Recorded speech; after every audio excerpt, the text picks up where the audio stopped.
Good morning, everyone. It is very nice to see your shining faces on what is, in my area of the world, a very bright and sunny spring day. I hope it is where you are too.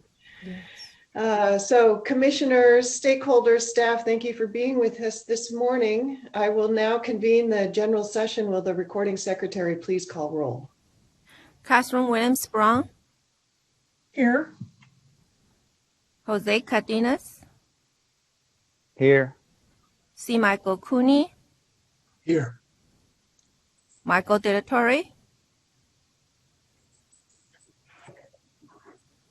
Marisol Direttore Escobedo.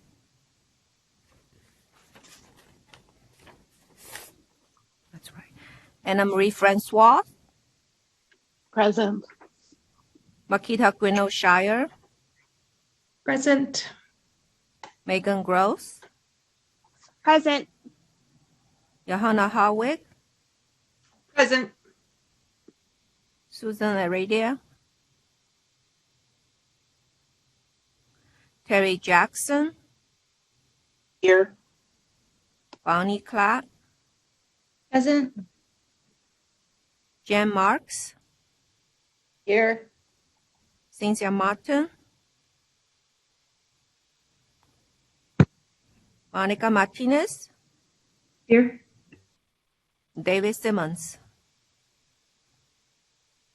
Here. Gina Sloan. Here. Andrew Wall.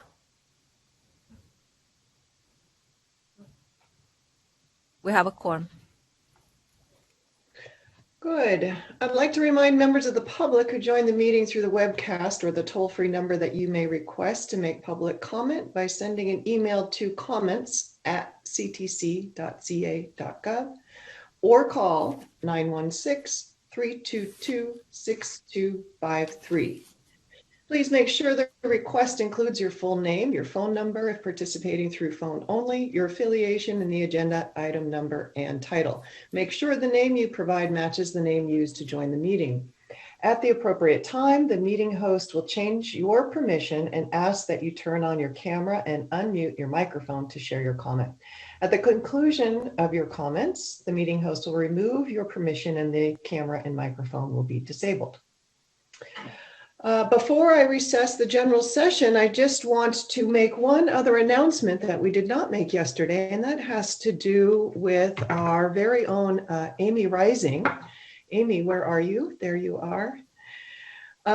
Amy has been appointed to serve as the Chief Deputy Director for the Commission. And yes, hooray. And she has already been doing a spectacular job in that role, as she does in all of her roles. So Amy, thank you for taking on that role for us. We are excited. All right. I now recess the general session and move to the Educator Preparation Committee. Commissioner Martinez, will you please reconvene the committee? Yeah, thank you very much. And congratulations, Amy, who works a lot with Educator Prep Committee. So thank you and welcome to your more formal role, though you have been doing a great job. I'd like to reconvene the Educator Preparation Committee. We have 6 remaining items this morning. As you will recall, we did not do 4D yesterday, so we are going to lead with item 4D. Item 4D is proposed amendments to the Title V of the California Code of Regulations pertaining to pupil personnel services credentials and educator preparation program standards in school counseling, school psychology, school social work, and child welfare and attendance. This item is being presented by Josh Speaks. This is an action item. Mr. Speaks, will you please begin? Thank you. Good morning, Commissioners. As the Chair stated, this item proposes amendments to Title V of the California Code of Regulations that are necessary to update the regulations to align with pupil personnel services, educator preparation program standards, and expectations. These standards and expectations cover all 3 of the PPS specialty areas. My apologies to interrupt you. You're coming in and out. I don't know if you need to stay closer to the microphone. It's like Yeah, I think if you're closer, it just a couple sentences are quieter than others. My apologies to break it on you. Sorry about that. I'll restart just in case so that everyone That would hears be everything. great. And you sound great right now, so thank you. Okay, good. So as the chair stated, this item is proposing amendments to Title V of the California Code of Regulations that are necessary to update the regulations to align with the Pupil Personnel Services Educator Preparation Program standards and expectations. These standards and expectations cover all three of the PPS specialty areas: school counseling, school psychology, and school social work. While the Commission acted to adopt the standards and expectations back in 2019, they do not have the force of law until they are approved as regulations through a formal rulemaking process. Regulations explain or make specific the requirements of the Education Code and are our primary tool as a state agency for providing direction to our stakeholders. So this is the last step for the Commission in this rulemaking process. And I want to just recap where we've been. This will be the third time that these regulations have appeared before the Commission in some form. First, the standards and performance expectations themselves were adopted in April of 2019. And at that time, PSD staff was given authorization to begin the formal rulemaking process and publish a rulemaking notice. We did not receive any comments. However, staff themselves identified a minor change to the school psychology standards, which was presented to the Commission at a second meeting in February. That change also elicited no additional public comments and links to both that original performance expectation, standard and performance expectation item, and to the changes that were done in February are included in the agenda item that's in front of you today. So at this point, if the Commission approves this item, that will be the final authorization needed for staff to submit the package to the Office of Administrative Law for their formal review and approval. So specifically, what these regulations you're considering today would do is they would repeal the current PPS regulations. And we're also creating a new section within Title V, Division 8, for the placement of these new PPS standards. It would also create a definition section that would apply not only to the PPS regulations, but also to all of our future program standards regulations. So it would be sort of a universal definition section. And we feel that that will provide additional clarity both to the Office of Administrative Law when they're reviewing future proposed regulations, and also just more broadly to our general public, so that they'll have one place where they can go if they need to understand what terms mean and what they do. And lastly, the regulations would also remove the term professional from section 80049B through D, as the Commission no longer uses that term. As many of you commissioners probably recall, that used to be a term sort of describing clear credentials, but it's no longer a term that we use, so it doesn't apply in our regulations anymore.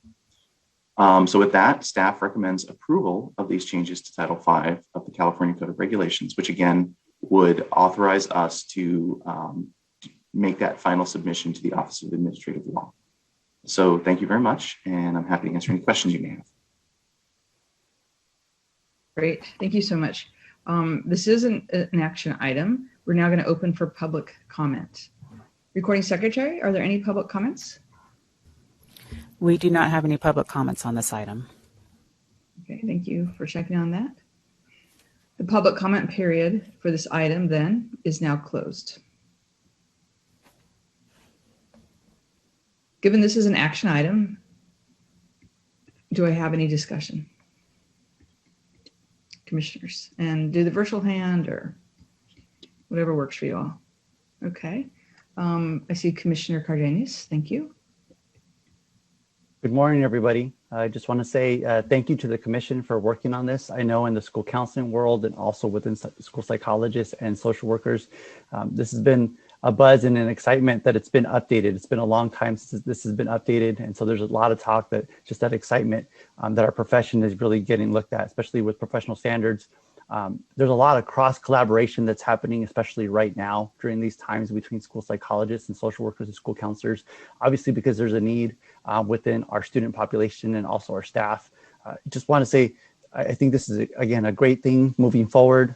Looking forward to implementing these standards across our state, and also removing that professional goes along with our national standards within school counseling, because we really are also talking about school counselors and taking away that professional. So thank you for looking at that. Thank you for putting all the work and also looking at the national standards as well. Thank you, Commissioner Cardenas. Other questions or comments? Our action item will be to adopt the proposed regulations and direct staff to submit the final rulemaking file to the Office of Administrative Law. So any comments or clarifying questions?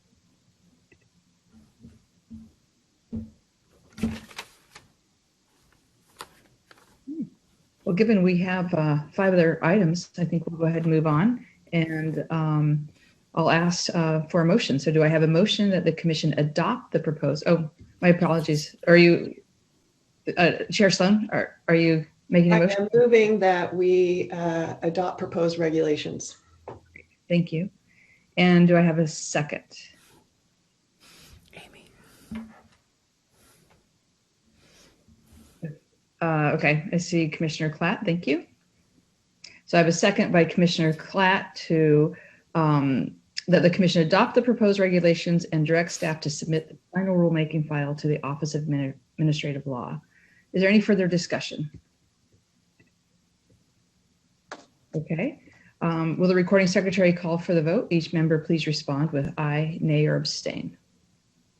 Jose Cardenas, Aye. C. Michael Cooney, Aye. Michael De La Torre, Aye. Marisol De La Torre Escobedo, Megan Gross, Aye. Johanna Howard, Aye. Susan Heredia. I'm sorry, Susan Heredia, Aye. Terry Jackson, Aye. Bonnie Clark, Aye. Jim Marks, Aye. Cynthia Martin, Monica Martinez, Aye. David Simmons.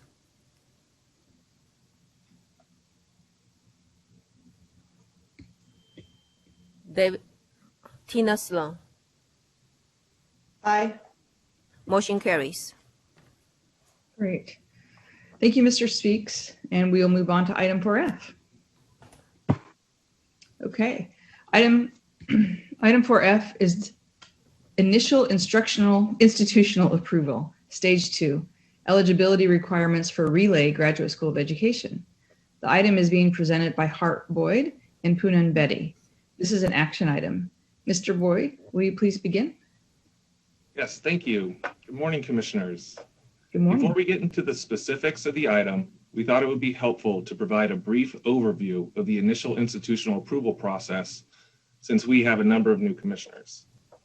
IIA is a process that any institution has to go through if it wants to offer an educator preparation program in California. And this can be an institution within California or outside of California. Several years ago, a new 5-stage IIA process was developed and adopted by the Commission. This new process includes decision points at the end of each stage that are meant to serve as safeguards that seek to ensure institutional and programmatic integrity throughout the process to full Commission approval. The main objective in briefly going over each stage is to let you know where we are currently in the process for the specific institutions coming before you today, and what your collective authority and responsibility is in relation to that specific stage. If you look at the 3rd page of the item, you will see the 5 stages of the IIA chart. The first stage is centered on 2 prerequisites which determine whether or not an institution is legally eligible to take part in the IIA process. For instance, an institution of higher education must be accredited by one of the 6 regional accrediting organizations in the United States. Relay Graduate School of Education as an institution of higher education, for example, is accredited by the Middle States Commission on Higher Education. For local education agencies, such as Huntington Beach UHSD, whose responses to the 12 eligibility requirements will be presented in the subsequent item this morning, board approval must be provided. In addition to providing evidence of legal eligibility, a prospective program sponsor must then attend an Accreditation 101 session hosted by commission staff and administrators. This session provides an overview of the 5 stages of the IIA process, including the expectations for any institution that has been granted full commission approval at the conclusion of IIA. One point that is repeatedly emphasized during and after Accreditation 101 is that the entire IIA process can take upwards of 5 years to reach full approval. This point is stressed to show prospective program sponsors the commitment to California's educator preparation policies and procedures that is required of any institution seeking full commission approval. In Stage 2, which is highlighted and what this body will make a determination on today, institutions submit responses to the 12 eligibility requirements. These requirements very closely resemble the general preconditions, which are requirements that all commission-approved institutions and educator preparation programs must be in continued compliance with. Staff makes a determination on criteria 1 through 9, while commissioners make a determination on 10 through 12. The Commission makes a motion to approve or deny an institution moving forward in the process.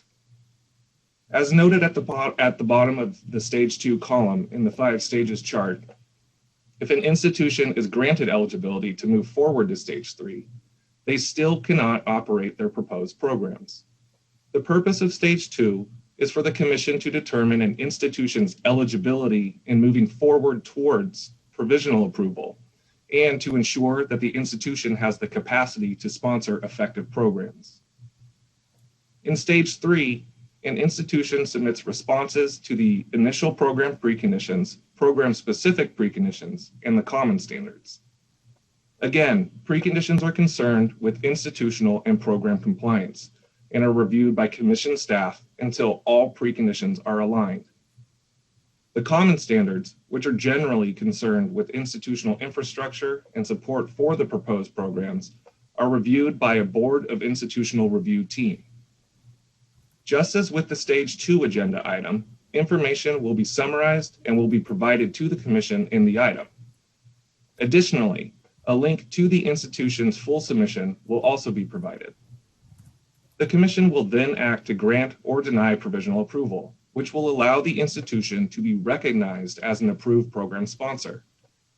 However, even with provisional approval, the institution will not be permitted to operate any programs, as no programs have been approved by the Committee on Accreditation, which occurs in Stage 4.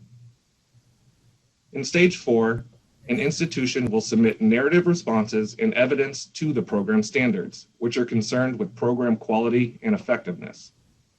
These submissions will be reviewed by a team of qualified experts in the respective credential area being proposed. Like each of the preceding stages, this will be an iterative review process, and the programs will not be put before the Committee on Accreditation until all program standards are found to be aligned. Once reviewers have determined alignment to the standards, an agenda item will be written for the COA for their consideration of approval for the proposed programs. As you can see by the note at the bottom of the chart, an institution may only begin offering their proposed programs upon approval by the COA at the conclusion of Stage 4. After receiving program approval, an institution will move to Stage 5, where they will begin their preparations for a provisional site visit, which will come at the end of their 2 to 4 year provisional approval period. During this period, an institution will be able to have a cohort complete their approved program and will be able to gather data that will be used for the site visit. A site visit team and CTC consultant will then be assigned to the institution. Before the visit, the institution will provide a full program review and common standards submission that will be reviewed by the team. The team will provide the institution with feedback that is to be addressed prior to the visit, and then during the visit, the team will conduct interviews with various stakeholder groups to determine alignment to the program standards and common standards. Based upon the information obtained by the team leading up to and during the visit, the team will make an accreditation recommendation for the Commission's consideration. If the Commission determines to grant full approval to the institution at the conclusion of Stage 5, the institution will then be moved into a color cohort and will be responsible for meeting all requirements of the 7-year accreditation cycle that all fully approved institutions are subject to. With that, I will turn it over to Poonam to go over the item. Thank you, Hart.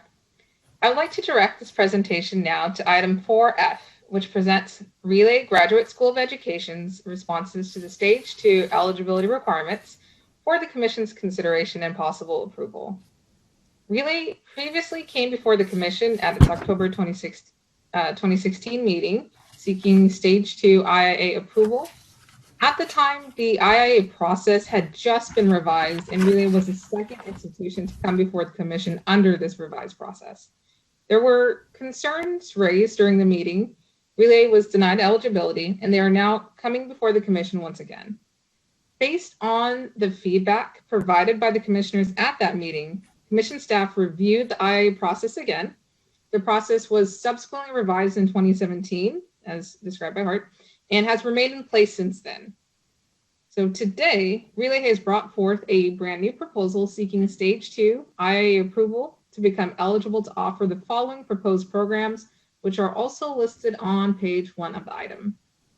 The proposed programs are a preliminary multiple subject credential program, a preliminary single subject credential program with the content areas of English, mathematics, science, and social science, and a preliminary education specialist mild moderate credential program. With us today, we have the following representatives from Relay present. We have Davida Gatlin, who is the Senior Director of Academic Compliance. We have Dr. Alice Waldron, who's the Dean of Relay Online, and also Dr. Maya Weatherton, who's the Provost. They will be available to answer any of your questions about Relay's eligibility requirement submission. You will find the full submission provided as a link on page 2 after the link to the full eligibility requirements criteria document. As Hart noted earlier in the presentation, you will find the IIA chart. You'll find the IIA chart on page 3 of the item. The current stage 2, is highlighted. Approval of Stage 2 does not permit Relay Graduate School of Education to offer the proposed programs, as more specific information and documentation regarding the design of the proposed programs will be submitted in subsequent stages of the IIA process. And then from pages 4 to 7, you will find the staff recommendation of a line for each criterion 1 through 9. And then beginning on page 8, you will find information from Relay's responses to criterion 10 through 12 for the Commission's consideration. For criterion 11 specifically, the institution is required to post a third-party notification on their website, and to date, no comments have been received. Finally, considering the information provided in this agenda item, staff recommends that the Commission grant eligibility to Relay Graduate School of Education. This would allow the institution to move forward to Stage 3, and the Commission can identify topics you may specifically want to see addressed in Stage 3. If the Commission chooses to deny eligibility, you may identify what is seen as incomplete in the current submission. The institution may then work to address what the Commission has identified and come before the Commission again. And with that, staff is available to answer any process questions, and Davida, Alice, and Maya are available to answer any questions about Relay Graduate School of Education's eligibility requirement submission. Thank you. Great, thank you. Thank you both. We will now open for public comment. Recording Secretary, are there any public comments? Yeah. Excuse me. We have Mime Hostetter. Great, thank you.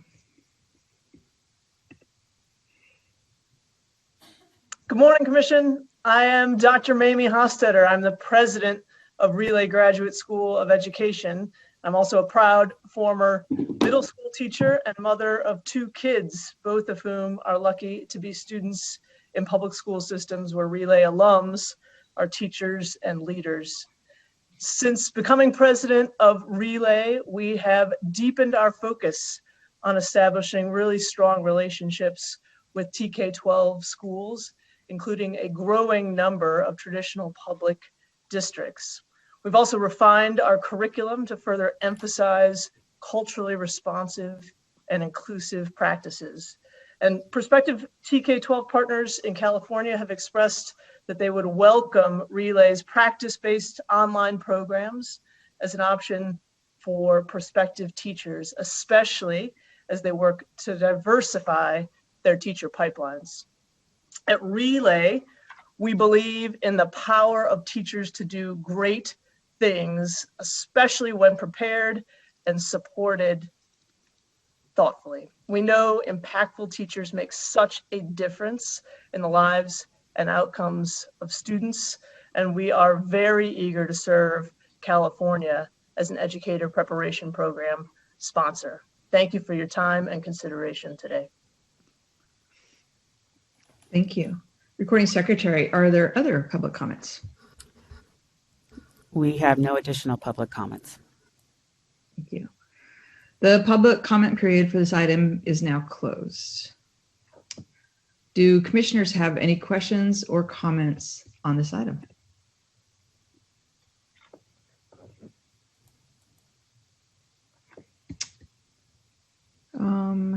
Yeah, Commissioner, boy, the screen is like moving around for some reason, but I'm pretty sure I just saw Commissioner Grenoshire. You guys are kind of moving. It's like the game right now. I don't even know where she is on the screen. Commissioner Grenoshire, did you have? Oh, there we go. You're up there now. Okay, go for it. Good morning to all. Could I ask our colleagues at Relay to talk a little bit about faculty capacity? I'm looking at item or the page 11, and the personnel are listed, and I see adjunct instructors, and I'm curious as to what their qualifications and experiences are.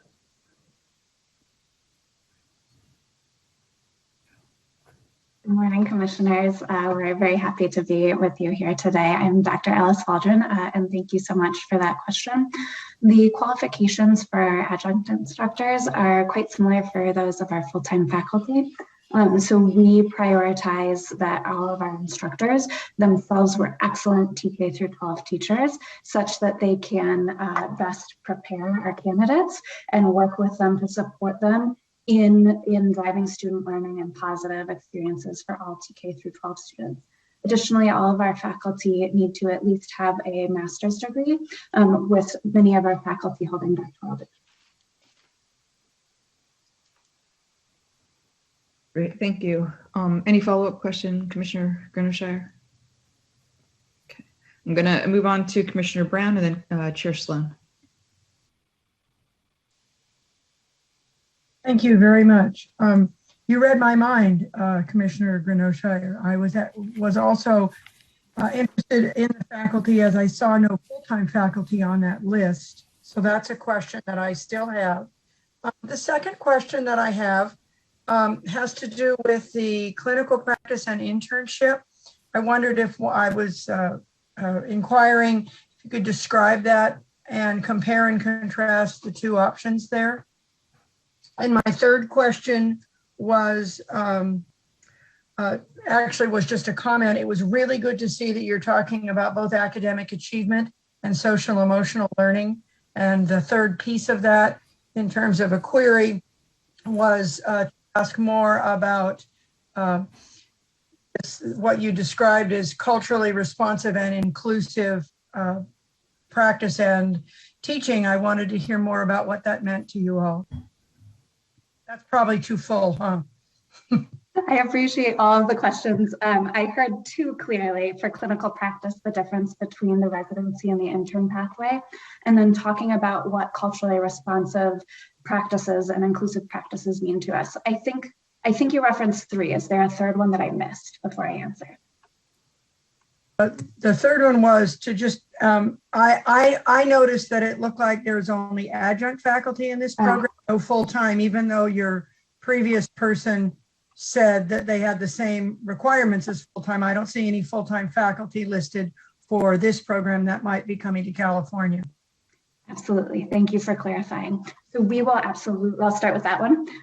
We will absolutely have full-time faculty overseeing the program in California. In each of the areas, we will have a full-time faculty lead. So for example, for each of the preliminary areas such as mathematics, science, social sciences, English language arts, the multiple subjects, as well as the education specialists for mild, moderate special education needs. We will have a full-time faculty lead in each area. And then we may potentially have additional full-time faculty. We haven't outlined the detailed staffing plans as we expect to learn more about our partner needs in the coming stages. And at that point, we may build out even additional faculty beyond that if needed. So that I'll pause after the answer to the first question, see if you have any follow-ups, and then I'll move to your other two. Thank you. Thank you. Okay, let's talk clinical practice. Thank you for that question. We are really excited to talk to you about clinical practice. As in both tracks, both the residency track and the intern track, we work really closely with LEAs, and we look forward to that collaboration in California to make sure that our teacher candidates are supported. So what that means specifically in our residency track is that teacher candidates have a full 1-year gradual on-ramp to the teaching profession, where they take on an increasing scope of responsibility across the year, all while supervised by an LEA-employed mentor teacher who works closely with Relay and Relay supervisors to think about the candidate needs, to think about what skills and development areas they're focusing on over the course of the year, and support them in taking on that extra responsibility leading up to their 4-week student teaching assignment at the very end of the year. And working closely in contact with both Relay and their site-based mentors throughout that entire. In the internship program, of course, clinical experience will be the teacher candidate teaching in their own classrooms. And there we also take a very close, we focus on collaborating very closely with LEA-employed school mentors to think about the needs of the teacher candidates throughout the year. And so for both tracks, Relay works closely. We meet regularly with our current LEA partners and are excited to do so with LEA partners in California to learn about teacher needs and the candidate needs, to talk to them about what we're working on, what they're seeing, adjust courses necessary. We also, for mentor teachers in both tracks, the intern and the residency track, we provide not only an orientation for those LEA-based mentors, but we provide ongoing support and development on the areas that they're working on with their teacher candidates, as well as on things like coaching adults. So I'll pause there before I move on to culturally responsive pedagogy. Thank you. I noticed that there was, you described 144 hours a year per year. Is that does that include the online orientation, and is that connection online only or in person? I noticed that the 45 hours was focused on English language learning, smart for California, but there's also a variety of issues around culture and race and ethnicity, working with families, and issues around the possibility of special education as well. Absolutely. Thank you so much for the follow-up question. And I completely agree with you. So I'm eager to share some more details here. So when I mentioned the orientation and the ongoing training, those are for the mentor teachers. And so when we think about the clinical, which covers similar content, absolutely, but thinking about coaching the teacher candidates. When we think about the clinical experience, and I think I focused a lot on the mentor teachers at the LEAs, but of course, the Relay faculty are also providing support throughout that clinical experience. And so that can take a variety of forms in the online environment. So to get a little more concrete for you, faculty supervisors of the teacher candidates will conduct the regular, primarily video-based observations where they are able to coach teacher candidates around all of the competencies that are so critical for not only supporting English language learners, but all students in the classroom. Additionally, faculty will hold regular seminars. Since we are an online program, we convene regularly with our teacher candidates on Zoom, and we hold seminars where candidates are able to get feedback, they're able to practice, they are able to collaborate with each other, they're able to discuss and make meaning of their coursework. And so all of that will be part of the candidate's supervision, in addition to the close collaboration that we do with the mentor teachers at the LEAs. Thank you. Thank you. Thank you for the question. I'd love to talk a little bit about, I think the last question for me then is the culturally responsive pedagogy aspect of our curriculum. This is something that we feel really strongly about, so I really appreciate the question. As we are thinking about our curriculum, we know that it is incredibly important for all students to feel welcome and to have their assets valued in the classroom.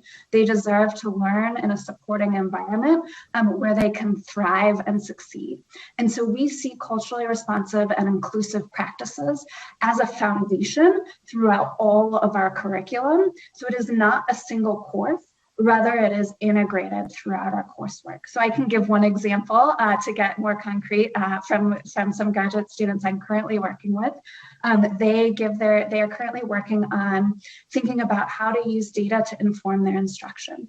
And one of the sources of data that they use is they pick survey items for their students to learn how their students feel about their classroom. And those items might vary based on the students. So for example, several of the candidates I'm working with now have picked an item about whether they feel their teacher values their home language in the classroom and whether they feel their teacher values their culture in the classroom. From that data, we look together at trends and identify literature-based practices to help the teacher continue to build that welcoming environment for the teacher, for the TK-12 students in their classrooms. And so that's one concrete example, and I'd love to invite my colleague, Dr. Weatherton, to add anything that she would like in her capacity as provost as well. Thank you so much, Dr. Waldron. I would just add that building a culturally responsive and inclusive learning environment is one of the 4 evidence-based competencies in which our curriculum is grounded. All program and course competencies were derived by culturally responsive and inclusive research, including the works of Gloria Ladson-Billings, the Cedar Center, CAST Universal Design for Learning Framework, and Zaretta Hammond. Culturally responsive and inclusive pedagogy is such a curricular priority that our candidates engage in this, as Dr. Waldron named, throughout the arc of the program. The approach to building a culturally responsive and inclusive learning environment includes research and National Educator standards-based approaches around 3 components: positive classroom relationships, supportive classroom organization structures, and cultivating student engagement. We currently teach restorative practice-based electives in New York City, and our hope is to be able to offer such content in California as well. Thank you so much. I really appreciate that, Dr. Wilson. Great, thank you for the questions, Commissioner Brown, and the thoroughness of the responses relay. Commissioner Sloan, and I don't see any other questions after this or any hands raised, but please feel free to.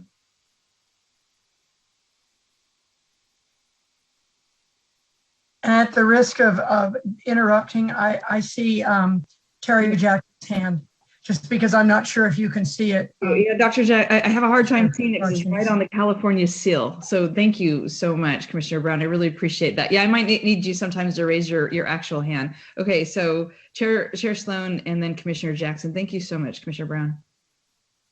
Thank you. So I have 3 questions as well. One of my questions has to do with the geographic sort of connection that the program might have in California. So currently Relay operates out of New York. You offer credential programs across 10 different states. And one of my first questions has to do with under criterion 3, commission assurances and compliance, that you will participate fully in the commission's accreditation system. My question has to do with the accreditation. How are you going to ensure that the candidates that you have in California are meeting California standards and the kind of preparation that you create for them here are also meeting California standards when you also have 10 other states? Thank you for that question. We think it is really important to ensure that all of our candidates are prepared to meet the standards of their state and to support the needs of the students and the communities in their local context. So I appreciate the opportunity to speak to this. We will approach this from a few ways to ensure that we are meeting all of the California program standards and that all of our candidates are developed to demonstrate the teacher performance from the California perspective. And so what we will do is, as we move forward in the application process, as we hope to, we will be developing curriculum and matching curriculum to the California program standards specifically. And so we will be thinking about which courses are best suited to our California candidates and building the program for the California candidates specifically with those in mind. Additionally, we pair this throughout our experience in supporting candidates in multiple states, as you have noted. We pair this with really emphasizing deep faculty knowledge of local standards and requirements, in addition to faculty knowledge of the needs of the TK-12 students in the classrooms and getting to know them. So we think about this in faculty hiring and training, and we also think about it in preparation for faculty teaching. When they are getting ready to teach a group of candidates, they are learning about the local context throughout that time and continuing to learn in conjunction as they work with local mentor teachers, for example. So that is the primary way in which we will ensure that we are meeting the local requirements. I will also say that as we hope to begin to collaborate with LEAs in California to serve teacher candidates, that it is possible that we will have faculty in California. We know that there is deep expertise of the California standards required for supervision, and so we will be looking for that when we are hiring and matching faculty supervisors. We also do have a couple faculty members who live in California currently. So that does lead me then to my second question, which is understanding a little bit more about the geographic connection that Relay would have to the LEAs that are the new teacher candidates would be prepared in. One of the things that we know in teacher preparation that is important is the partnerships between the programs, whether they are in Institute of Higher Education or LEA, and the communities that their teacher candidates serve, and the partnerships between those. And very often, and more importantly, the kind of preparation that the teacher candidates receive are responsive to the communities and the students, the specific students within California, within those communities that they're serving, context-specific preparation, if you will. I did hear that there would be leads in the different content areas. What I want to understand a little bit more about is how you are connecting to specific geographic areas. I did read one part of the application that said, if you have a faculty supervisor who happens to be near a candidate who is placed somewhere, then that faculty supervisor may provide in-person supervision. What concerned me about that is it looked a little more happenstance, like just maybe this person we've hired might be close enough to this candidate who's placed there. I want to understand how you are creating this cohort and the connection in these geographic areas. Absolutely. Thank you for the question. And again, we are very committed to ensuring that we're collaborating with LEAs and candidates with a deep understanding of the local context. Our program that we are proposing to deliver online. And so what we will really focus on is ensuring that through the online modality, we can learn and collaborate with the partner LEAs and with teacher candidates. We've done a little bit of this already in California. Our instructional leadership professional development program has worked directly on the ground with more than 500 school leaders in California. And a lot of what motivated us to come before you today was about the needs that we were hearing directly from those folks. And so we're really excited to be here and to potentially partner with some of those partner LEAs. In terms of the actual work that we do at the online campus to ensure that we are making those connections, is we meet very regularly with the partner LEAs and collaborating with the mentor teachers. And we teach, one thing that I think is special about our program is we teach live and we practice and discuss with our students in the online environment. So with the regular touch points with students, we always include time for community building to hear about their successes and any challenges that we're facing. On the end of the collaboration with the LEA and the mentor teacher, those regular points of communication and meetings, those are also frequently live and over Zoom. We have time to discuss individual needs of the teacher candidate, of the TK through 12 students in their rooms, and we prepare and we make adjustments to our curriculum based on those needs. We also do a lot of the upfront learning that I mentioned before about the state-specific program standards and that, but we think it's very important as we are actually implementing the program to continue to learn and partner with our local partners to ensure that we are meeting all students' needs and the specific needs in the context. So are you planning to offer, are you planning to work with schools across the entire state? Are you going to be focused in one geographic area? Are you going to be focused on urban or rural, or is it just everyone? Thank you for the question. We are excited to partner with a variety of schools in California. We do have letters of support from several schools, and one that I'll highlight that I am excited about with the online modality in particular is our letter of support from the Small School Districts Association. We know that there is a need, a teacher need in rural areas in particular.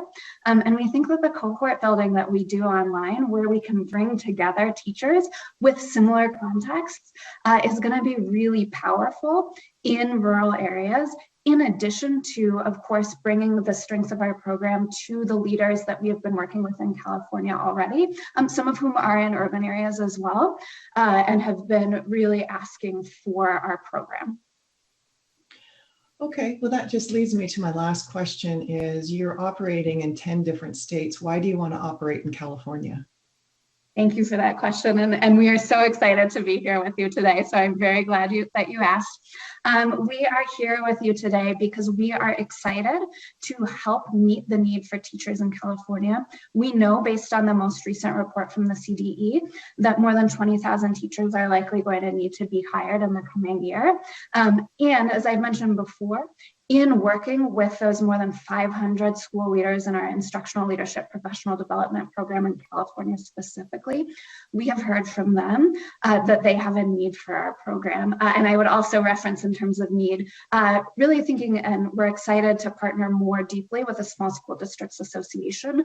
Their letter of support has referenced that more than 80% of rural communities have reported a teacher shortage.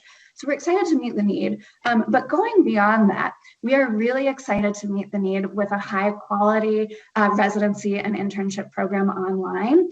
We have great success in our online programs. We started serving students online before COVID, and that has really allowed us as an institution to develop strong and relationship-based and practice-based online pedagogies that we think are going to serve, based on our conversations with potential partner LEAs, are going to serve the teacher candidates in California incredibly well. Additionally, we know it is a goal of the Commission and our partner LEAs to diversify the teacher workforce, and we are particularly excited to collaborate with you and collaborate with LEAs on diversifying the workforce. For example, at the online campus at Relay currently, almost 3/4 of our teacher candidates identify as people of color.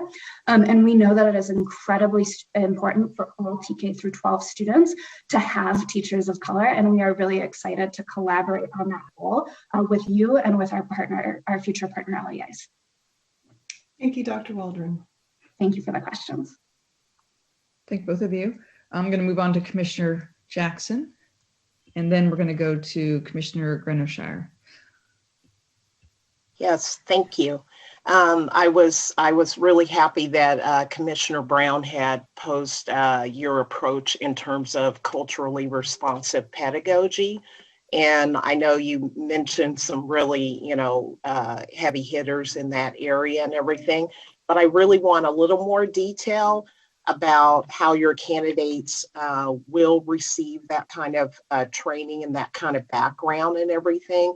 Will you have direct training, for instance, from Zaretta Hammond, who is from California? That's one thing. And then also, what is your approach in terms of SEL? I know that's in the spotlight, but what approach will you be using in that arena? Thank you so much, Commissioner, for giving us the opportunity to speak on both those areas again. They're very important to us. And so, as I mentioned, with culturally responsive practices and inclusive practices, those are included throughout our curriculum.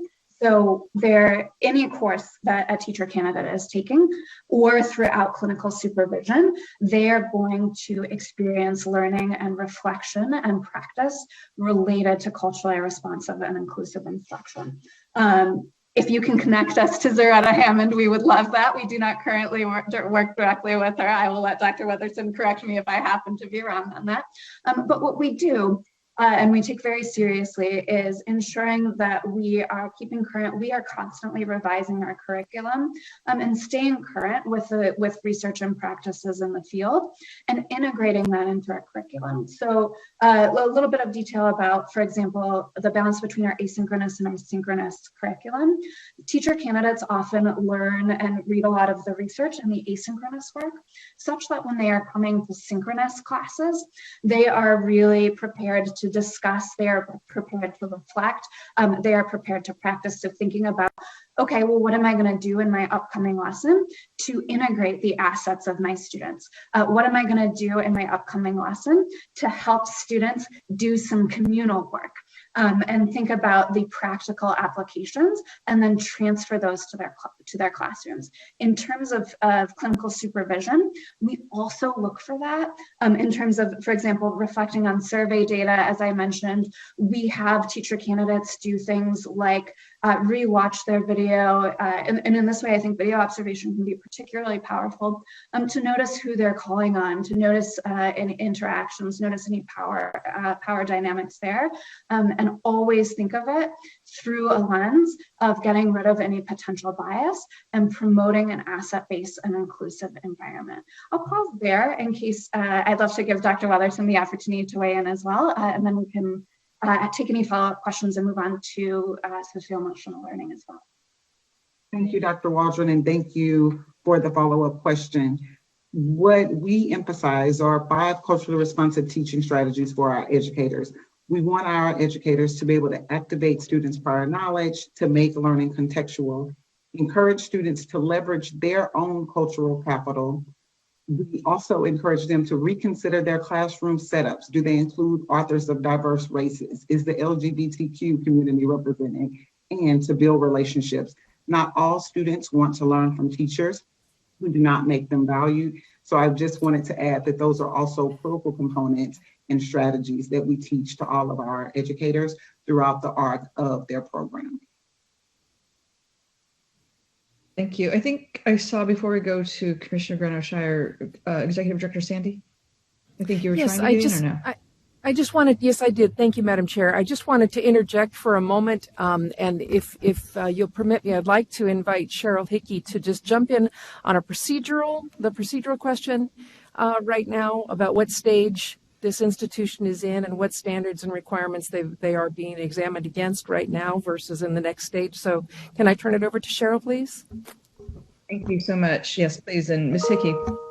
Yes, I just wanted to remind the commissioners that it is a 5-stage process and that we are at the very beginning of the stages. So as the provisions move forward, should that be the commission's choice at the moment, there will be many opportunities still to talk about the curriculum, the clinical practice, the response to the common standards. They have not yet provided us any, because it's our process, have not yet provided us responses to common standards or program standards.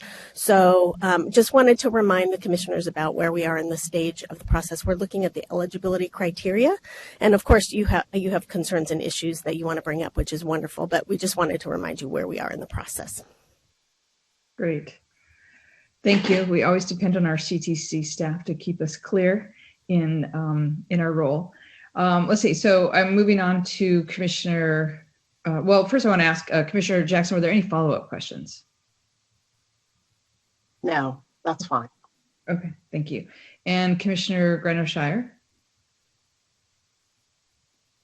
Given where we are in this stage, I won't ask the 3 questions that I was going to ask. I'll save them for another time. But I do have a question regarding what is the tuition and financial aid and scholarship support for students who participate in graduate relay school?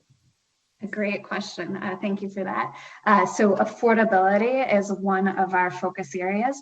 We haven't yet set the tuition for the California specific program, but we are committed that cost will not be a barrier to access. And a few concrete things I can tell you is that the average cost of our program for a year now is $6,000 to $9,000, and we help our teacher candidates offset that through things like federal financial aid, private scholarships, or AmeriCorps awards where possible, and that kind of thing. So it is very important to us to ensure that cost is not a barrier. Additionally, Relay Graduate School of Education has the lowest median student debt load of all graduate schools of education in the federal debt database. And so we are very excited to continue that focus on affordability and not allowing cost to be a barrier as we move forward in the process and set the tuition for the California-based program. Great, thank you. Thank you for that. I see 2 other hands, and Commissioner Francois and Student Liaison Jones.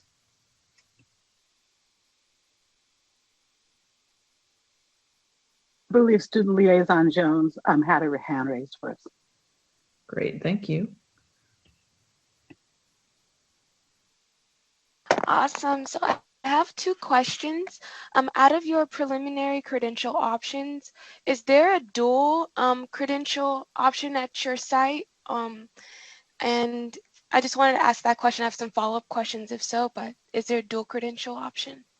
We are currently proposing a dual credential option between either with the multiple or single subject credential along with the education specialist credential.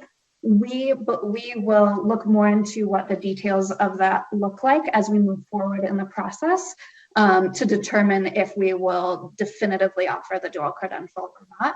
I can speak to how we offer it in other locations right now, but it is something we are thinking about the details of. But I welcome your follow-up questions for sure.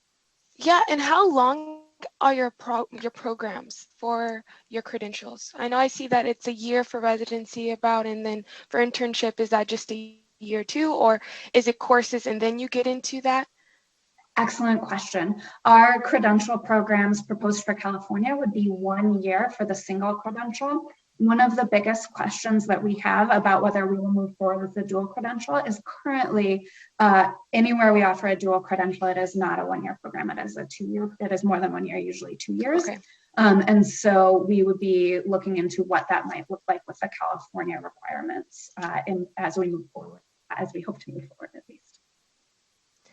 Awesome. And my last question is, I'm hearing that you all are at 10 different states, and I'm sure there's a lot of troubleshooting when you first start off with the states because there's different needs, different students.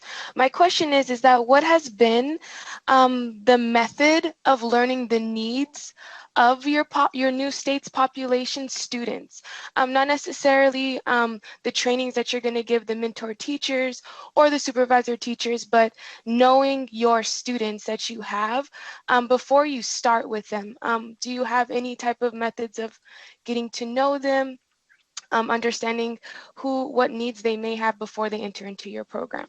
I love that question. To clarify, you mean the TK through 12 students, right? Yes, you're the students in your education preparation program. Absolutely. Thank you for the question. We at Relay are all, we all do this work because we are committed to the success and the positive experience of the TK through 12 students. So before we begin working with teacher candidates and with, of course, supporting them to support their own students, we work with our partner LEAs to learn about the students and to hear from them what are the strengths and the assets of their students and their communities. I think that really is deepened as we do get into the work with our teacher candidates. It is something that is always front and center throughout our clinical supervision and our coursework, is thinking about what are we learning about student thinking? What are we learning about what students are great at and how we can amplify that? And so we think a lot about evidence with our teacher candidates of, what are they seeing from their students in the classroom? What are they hearing from their students? We have them survey their own TK through 12 students and bring that data and reflect on it with us so that we can get to know their students alongside of them. Okay, I'm sorry. I think I misinterpreted. I meant your teacher candidates. Candidates. Yes, the folks who are going to be doing the teaching. I appreciate that. Apologies. Yeah, it's all good. How are we getting to know them and their needs before they get into the program? Yes, absolutely. Okay, so after they are admitted, we run several info sessions for them to help them understand how our program works and to get to know a little bit about them. We also do things like provide technology orientations and support, since we are an online program, to make sure that they feel comfortable. Then from their first coursework with us, we prioritize significant amounts of time devoted to community building. And for that reason, usually our first coursework is in the summer with our teacher candidates. And it's an area of particular pride because we have our candidates express that they feel like part of a community based on that intentional community development. And frequently we hear comments like, oh, I didn't know online learning could feel like this, and giving shout outs to each other and really building that community dynamic. And then throughout the year, of course, we create, because we teach synchronously very regularly, we provide space in every class for the teacher candidates to share how they're doing, to share their recent wins and their challenges, and to continue to deepen those relationships over time. And just like I got excited to talk about the TK through 12 students, our candidates are so committed to those students themselves that we love learning about, what they're thinking about for the students in their classrooms, and getting to know their challenges and their excitement around that, and continuing that collaboration. And thank you for the redirect. Thank you, Dr. Waldron. I apologize. I would just want to add that we work very closely with the LEAs to identify strong candidates for the program, ensuring that they are committed to the communities that they serve, oftentimes having been a product of those individual communities. So in addition to those information sessions, individual candidates have support from their partner LEAs in terms of attracting diverse candidates and minimizing any potential barriers that they may have to the profession, barriers including information about cost, or we often encourage partners to cover some of the costs and help candidates navigate the required paperwork for enrollment into our program. And year over year, our students, particularly this year, where we had to transition so quickly and make pivots to online learning for all of our teacher candidates, have really indicated success with the program and success with the platform that they are using this current year. And so just wanted to name those things for you all as well. Thank you. You're good, Commissioner or Student Liaison Jones? All right. Okay. Good morning. Thank you so much to the Relay team for providing us with so much good information this morning. This may have been touched upon multiple times during this conversation, but I just want to make sure that the commissioners are very clear before we move forward. I noticed in section criteria 11, I think it was, around history and effectiveness, that your previous request at this stage was denied. And I want to be very clear about what is different this time around. For the question. We are very excited to be back before you today. We were one of the first institutions to go through the process. And so since that time, as I mentioned before, one of the main things is that we have worked and trained over 500 school leaders in California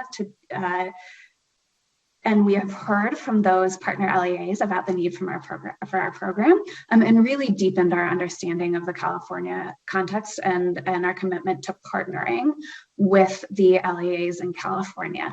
Additionally, one thing that is quite different is that when we came before you before, we did not have a fully online program. And so the online campus, the campus that I'm the dean of, we started accepting students fully online in 2018. And since then, we have seen really strong success. Our most recent end of year survey data from our students, for example, shows that almost 100% of them feel that Relay impacts their teaching and impacts the learning of the students in their classrooms.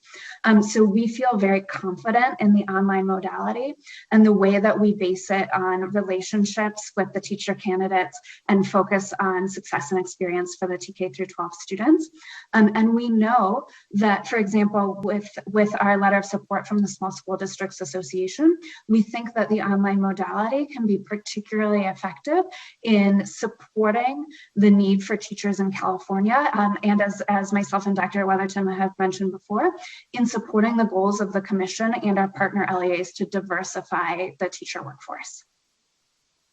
Thank you. And as a follow-up, how long have you been offering the residency and intern program fully online?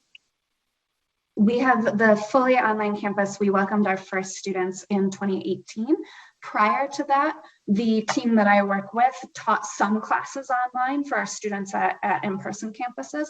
And so we have gone through a continuous learning process of really developing our online pedagogy. Since the pandemic, based on the strength of our online pedagogy, Relay has also trained more than 10,000 external participants in online instruction. And that's, those participants were part of a residency and or intern pathway? Sorry, no, that is just something that they are completely external to Relay. So any teacher or school leader in the country could sign up for, it was a professional development series. One reason I highlight that is to highlight, I think, how we have established our online pedagogy. In terms of teacher candidates in the residency program online, we have been operating since 2018. And we have not served 10,000 students in that way. That is external participants. Okay, thank you. Thank you for those questions and asking the specific difference from our last one. All right, I do not see any more hands, but clearly I've been challenged this morning. Switched out some glasses. Very bright in here. Any other questions? And truly, if I don't see a virtual hand, just wave. Okay. Not seeing any other questions. This is an action item. I also want to just thank Relay for the level of detail to your answers. This is an action item. So do I have a motion to either grant? Excuse me. There you go. Martinez. Yes, please. I'm going to recuse myself. Okay. So someone can let me back in after this is deliberated. I appreciate it. Thank you. Okay.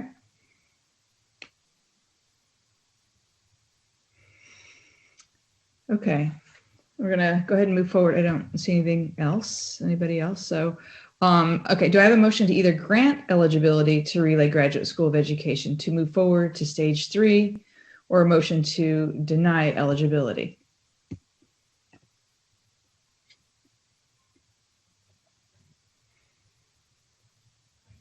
Okay, I see a motion by Commissioner Klatt to fill in the blank. To approve or to grant eligibility for stage 3. Thank you. For stage 3. Do I have a second?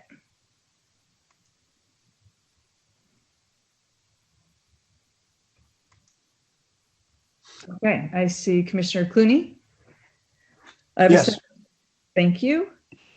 We will now call for any other discussion. Okay, we're now going to call for a vote. Will the recording secretary call for the vote? Each member respond with aye, nay, or abstain. Jose Cardenas. Aye. C. Michael Cooney. Aye. Michael De La Torre. Aye. Marisol De La Torre Escobedo. I just joined the meeting, so I'll be recusing myself. Megan Gross. Aye. Johanna Harwick. Aye. Perry Jackson. Abstain. Bonnie Clark. Aye. Jen Marks. Aye. Monica Martinez. Aye. David Simmons. Aye. Tina Sloan. No. Motion carries. Thank you. Commissioners, thank you for the in-depth questions. Relay, thank you for your presence and your responses. And Mr. Boyd and Ms. Beatty, thank you for bringing this to the commissioners. The motion carries, and we're going to move on to item 4G.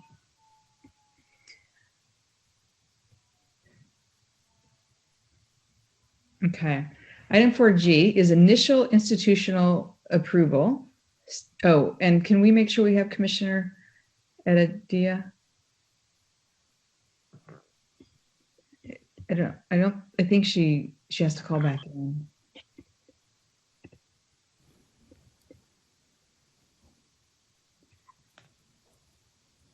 And then I just want to make sure that our speakers from the previous item are no longer on the call.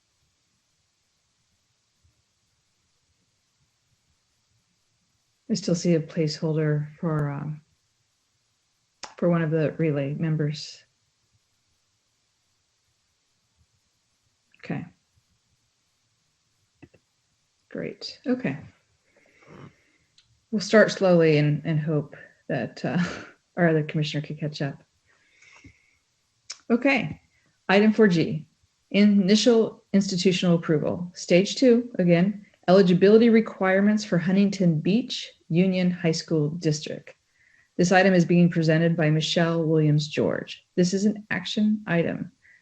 Ms. Williams-George, will you please begin? Thank you, Commissioners, and good morning. Item 4G presents for the Commission's consideration and possible approval Huntington Beach Union High School District responses to the Stage 2 eligibility requirements. Huntington Beach Union High School District is seeking initial institutional approval for eligibility to offer a teacher induction program for their district. 3 representatives are with us today: Kendra Rosales, Induction Coordinator and Lead Program Developer; Chris Long, Educational Technology Coordinator and integral to helping Kendra develop the program; and Dr. Rocky Murray, Executive Director of Curriculum, Instruction, and Categorical Programs, who will oversee the program development. They are here to answer any questions regarding Huntington Beach Union High School District eligibility requirements submission. You will find the full submission provided as a link on page 1 and after the link to the eligibility requirements criteria. On page 2 of item 4G, you'll find the IIA chart with the current stage highlighted. Approval of stage 2 does not permit Huntington Beach Union High School District to offer the proposed program as more specific information and documentation regarding the design of the proposed program will be submitted in subsequent stages of the IIA process. On pages 3 through 5 of item 4G, you'll find staff recommendations of aligned for criteria 1 through 9. On pages 6 through 9, you'll find Huntington Beach Union High School District responses to criteria 10, 11, and 12 for the Commission's consideration. For criterion 11, the institution is required to post a third-party notification to their website, and to date, no comments have been received. Finally, considering the information provided in this agenda item, staff recommends that the Commission grant eligibility to Huntington Beach Union High School District, which would allow the institution to move forward to stage 3. The Commission may identify topics it will want to see addressed in stage 3. If the Commission chooses to deny eligibility, it may identify what it sees as incomplete in the current submission. The institution may then address those items and come forward again for approval of stage 2. Staff is available to answer any process questions, and Huntington Beach Union High School District representatives are available to answer any questions regarding the eligibility requirements submission. Thank you for the consideration of this item. Thank you, Ms. Williams-George. We will now open for public comment. Recording Secretary, are there any public comments? We have no public comments. Okay. We will now open for questions from the commissioners to the CTC staff or to Huntington Beach.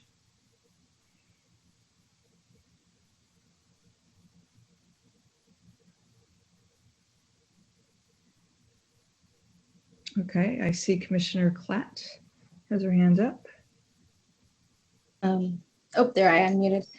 Thank you. I have a question for the representatives from Huntington Beach. I was looking over the materials, and under the coach and administrator expectations, it says that your coaches will spend a minimum of 1 hour per week with the teachers they're working with. And I'm just curious, I have a couple questions. One, do you anticipate that the coaches will be teachers currently assigned to classrooms, or will these be teachers on special assignment?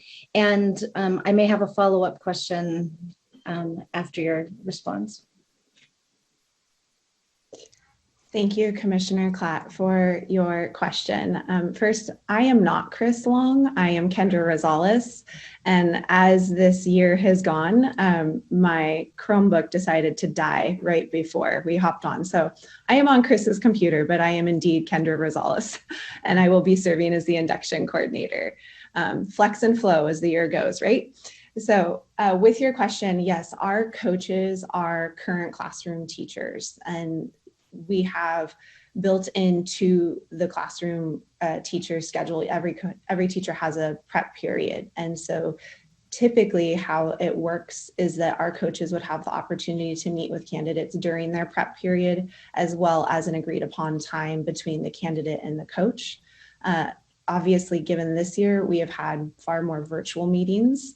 That is something that has been explained to us by our coaches and candidates, that that's actually been really beneficial in certain circumstances. So I would imagine moving forward that we would continue to do a blend of both virtual meetings and in-person meetings between the candidate and the coach.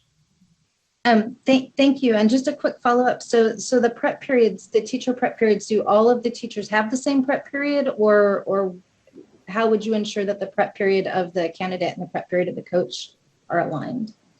That is determined mostly by site needs. At times it can be aligned at the same time. However, we usually actually sometimes try to have it not be the same period. So that way the coach has the opportunity to observe their candidate teaching. So when they have the same period off, that isn't as easily done.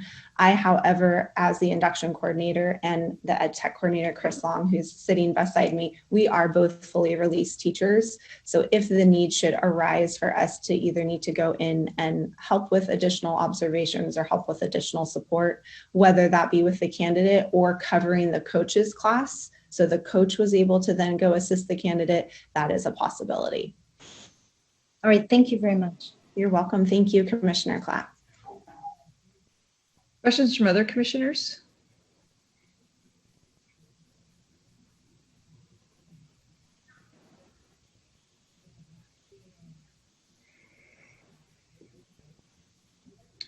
Okay. I don't see any other questions. I've now reduced my screen a little bit to read, so give me a yell if I missed something. But this is an action item. Commissioner Martinez, I had a quick question. Yes. I just had a question in regards to your current capacity for coaches. I know when districts have instructional coaches, it's not a lot of coaches that they have to really support, a lot of the teachers. So what is your current capacity and what are you looking to expand? Thank you, Commissioner Cardenas, for that. We are fortunate here in Huntington Beach Union High School District that we are smaller. And so we are excited to start small and hopefully expand, assuming we receive approval later. Right now, our capacity is that we have 15 current coaches that are serving 21 candidates. We try to not solicit for coaching applications to be completed until August when our hiring is settled. So that way we can more appropriately match candidates with their coaches. For example, this year we had more special education teachers be hired than in past years. And so when we look to hire coaches, we want to make sure that we are hiring coaches within our district currently. That will expand hopefully to outside districts later on, that can fully support the candidate in their classroom role. Thank you for that. Thank you. Thank you for the question. Okay. Any other questions?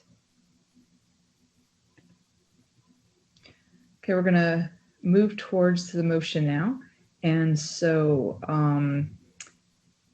do I have a motion to either grant eligibility to Huntington Beach Union High School District to move forward to stage 3 or to deny eligibility?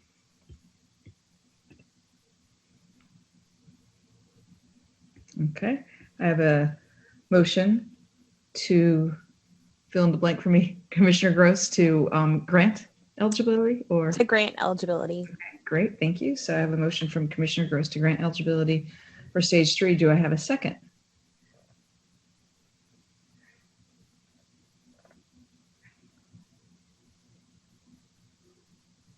Okay, we have a second from Commissioner Heredia to grant eligibility. Recording Secretary, are there any other questions? Any discussion? Okay. Recording Secretary, will you take a vote? And as a reminder, aye, nay, or abstain? Jose Cardenas. Aye. C. Michael Cooney. Aye. Michael De La Torre. Aye. Marisol De La Torre Escobedo. Aye. Megan Gross. Aye. Johanna Harwick. Aye. Susan Aradia. Aye. Terry Jackson. Aye. Bonnie Clark. Aye. Jen Marks. Aye. Monica Martinez. Aye. David Simmons. Aye. Gina Sloan. Aye.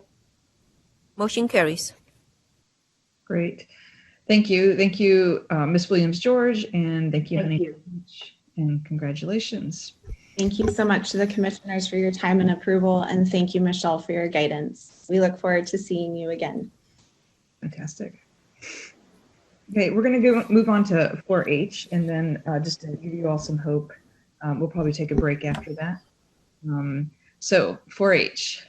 Item 4H is COVID flexibilities. Recommendation to extend the waiver of preconditions related to demonstration of subject matter competence in student teaching. This item is being presented by Cheryl Hickey and Sarah Solari Colombini. This is an information action item for the commissioners. Ms. Hickey, will you please begin? Certainly. Good morning, Commissioners. So this item requests that the Commission consider extending the action taken by the Commission last year to waive the precondition that requires demonstration of subject matter prior to daily whole class instruction for candidates seeking the preliminary multiple, single, and ed specialist credentials. The action was one of the flexibilities approved by the Commission last year for candidates enrolled in this current academic year of 2020-2021. For those of you new to the Commission, in March of 2020, when the pandemic suddenly closed K-12 school buildings, and as colleges, universities, and K-12 shifted their educational programs to all online virtual delivery models, thousands of candidates enrolled in programs who were on track to complete their programs only weeks away found themselves unable to complete some of the credential requirements due to the conditions caused by the COVID-19 pandemic. Addressing this situation necessitated a multi-pronged approach. It took Commission action where it had authority to determine some flexibilities, such as with particular provisions of the clinical practice standards. And where the Commission did not have authority unilaterally to take action, the Governor issued an executive order, which was then followed up by legislative action, to ensure that candidates enrolled in the spring of 2020, as well as this current academic year of 2020-2021, were able to be admitted and complete their programs. It was and continues to be imperative that California's educator pipeline is able to continue despite conditions, and that California's teacher shortage not be exacerbated due to the worldwide pandemic. In the agenda item, Appendix A summarizes the current flexibilities and the authority for those flexibilities. And we wanted to make sure in this item to acknowledge the letters that have been submitted on this agenda item and are available to you on the Commission's meeting page. Two of these are explicitly supportive of the proposed action, while the remainder raise significant long-term policy issues about examinations and educator preparation. This item does not address the long-term policy issues around testing. This item deals only with providing some immediate relief to the candidates and to institutions who are in the process right now of securing placements for clinical practice next fall, while the situation around the pandemic is still uncertain and fluid. Longer-term policy changes around the subject matter requirement would require legislative action. Education Code Section 44259B5, which identifies the minimum requirements for a preliminary credential, requires all candidates to demonstrate subject matter prior to being issued a preliminary credential, either through examination or a subject matter program.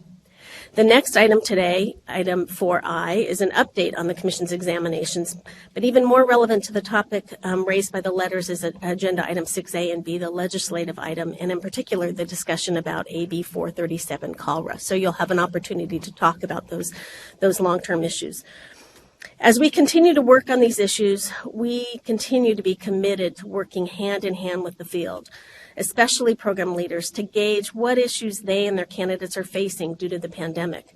We are also trying to time things to bring to you as issues are raised so that we're both responsive to the field while recognizing that the situation continues to change every day. We anticipate we'll be back in June and possibly again in August to once again provide you with a chance to assess the situation and to determine other flexibilities that are warranted by the environment at that time. And I'm going to turn it over to Sarah to talk about this particular proposal. Thank you, Cheryl. So as Cheryl mentioned, the Commission's action has been important in support of the work that is occurring in the field. This item is being brought to the Commission now because candidates are being accepted into programs and programs are working on placements for candidates for this fall semester.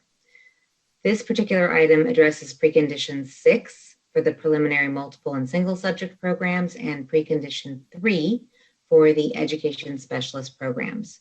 Both of these preconditions require the program sponsor to determine that each candidate meets subject matter competence prior to being given daily whole class instructional responsibilities in a TK-12 school or before becoming the teacher of record as an intern in a TK-12 school.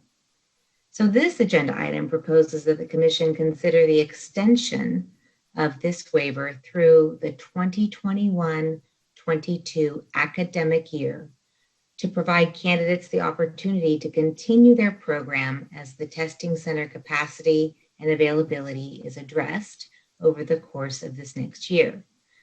So it's important that I'm really clear here about this proposal because it is an extension of a waiver. It does not do away with a requirement.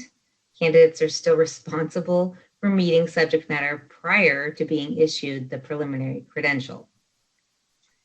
Staff at the Commission has met with a collaborative group of representatives. Cheryl mentioned we're working hand in hand with the field. We've been working with them since June of 2020 to keep current with the challenges that candidates, programs, and employers are facing as a result of this pandemic. We have provided you with a list of the participants in previous agenda items, and we have included that list in this agenda item. So it is with the support and information gathered from this group that staff brings forth the issues to the Commission for consideration and action when appropriate. Because the subject matter requirement also impacts intern candidates, this item includes information about how interns will be affected, since their requirements are a little bit different from traditional candidates. The subject matter requirement for interns was waived under the governor's executive order that is in effect until August 31st of 2021. Any intern admitted under the provisions of the current statutory language will be able to serve on the intern document during the 2021-22 academic year without having demonstrated subject matter competence. However, it does not excuse the interns from having to meet subject matter requirements. They must also meet them prior to being issued a preliminary credential. So with that, staff recommends that the Commission extend through 2021-22, through that academic year, the previous action to waive the precondition 6 for the preliminary multiple and single subject programs and precondition 3 for the Ed Specialist programs. If this is approved, staff at the Commission will issue a program sponsor alert to notify programs of the extension. And of course, we will continue to work with the collaborative group to monitor the impact of the pandemic. Staff will also continue to communicate with the state legislature and administration the possible need to have flexibilities authorized by the governor's executive order, followed by the state budget beyond the August 2021 sunset date. And with that, I'll hand it back to Commissioner Martinez. Thank you so much. This is an information action item, and we will now open for public comment. I just need a clarifying question. So the recording secretary, are there any public comments? Yes, we do have public comments. And recording secretary or executive director Sandy, can you remind me about the time limit for the public comments in terms of individuals? Or do we have one? Chair Sloan, would you like to give us some advice on whether we should limit comment? We have 7 speakers. I think we should encourage speakers to limit their comments to 3 minutes. And if they go over, Monica and Commissioner Martinez, then you can just let them know. Okay, great. Recording secretary, would you mind if one of the CTC staff, well, I'll time it. Never mind. I'll do it. Okay, all right. So recording secretary. I'm sorry to interrupt. This is Michelle Peralta, and I'm already ready to time. So okay, great. Take that off your list. Well, okay, I would just interject. I want to we have 7 speakers. I think we can let them speak. I don't want them to be cut off, but we can just remind them if they're getting close to time. Thank you. Will do. Okay. Thank you, Michelle, and thank you, Chair Sloan. Okay, recording secretary, if you want to begin with the first public comment. Yes, Rick Ayers, please state your name and affiliation for the record.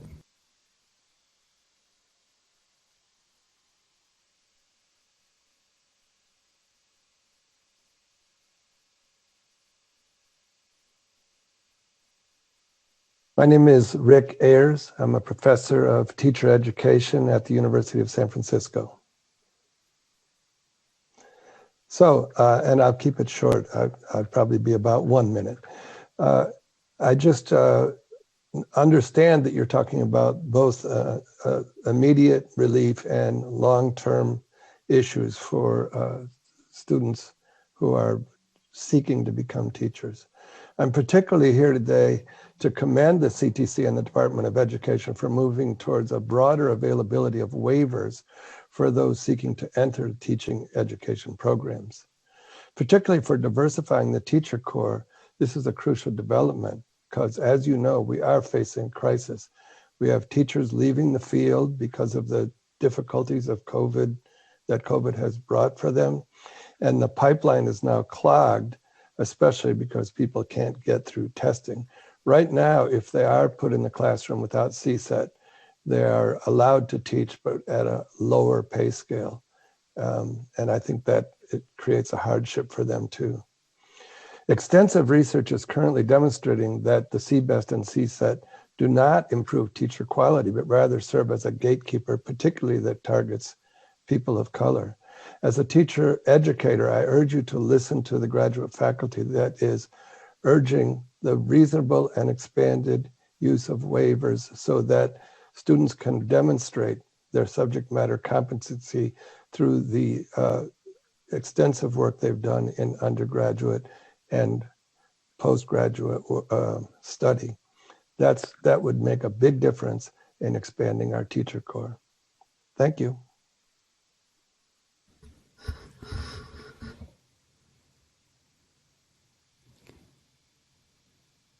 Next, we'd like to invite Amy Conley. Please state your name and affiliation for the record. Hi, my name is Amy Conley, and I am a lecturer at Humboldt State University, but I also have just finished my dissertation with Fresno State University. My dissertation looked at what literacy instructors, literacy researchers, and K-12 administrators wanted in coursework that might replace the RICA, which was something that we were talking about last summer with SB 614. I didn't expect this and I didn't ask this, but my participants really said that there needed to be less testing overall of teacher credentials candidates, and that testing should be more performance assessment like the EdTPA instead of evaluative. And that unfortunately, because the RICA is not currently aligned with literacy TPEs that you guys passed in 2019, that instead coursework was being used to prepare for the RICA, but didn't meet current standards. And instead the coursework should be allowed to prepare for current standards. And I know this is kind of a 4H and 4I, so I'm sort of connected to both of those. They really thought that coursework should instead be focused on writing instruction, foundational literacy skills, and culturally sustaining pedagogy. Thanks.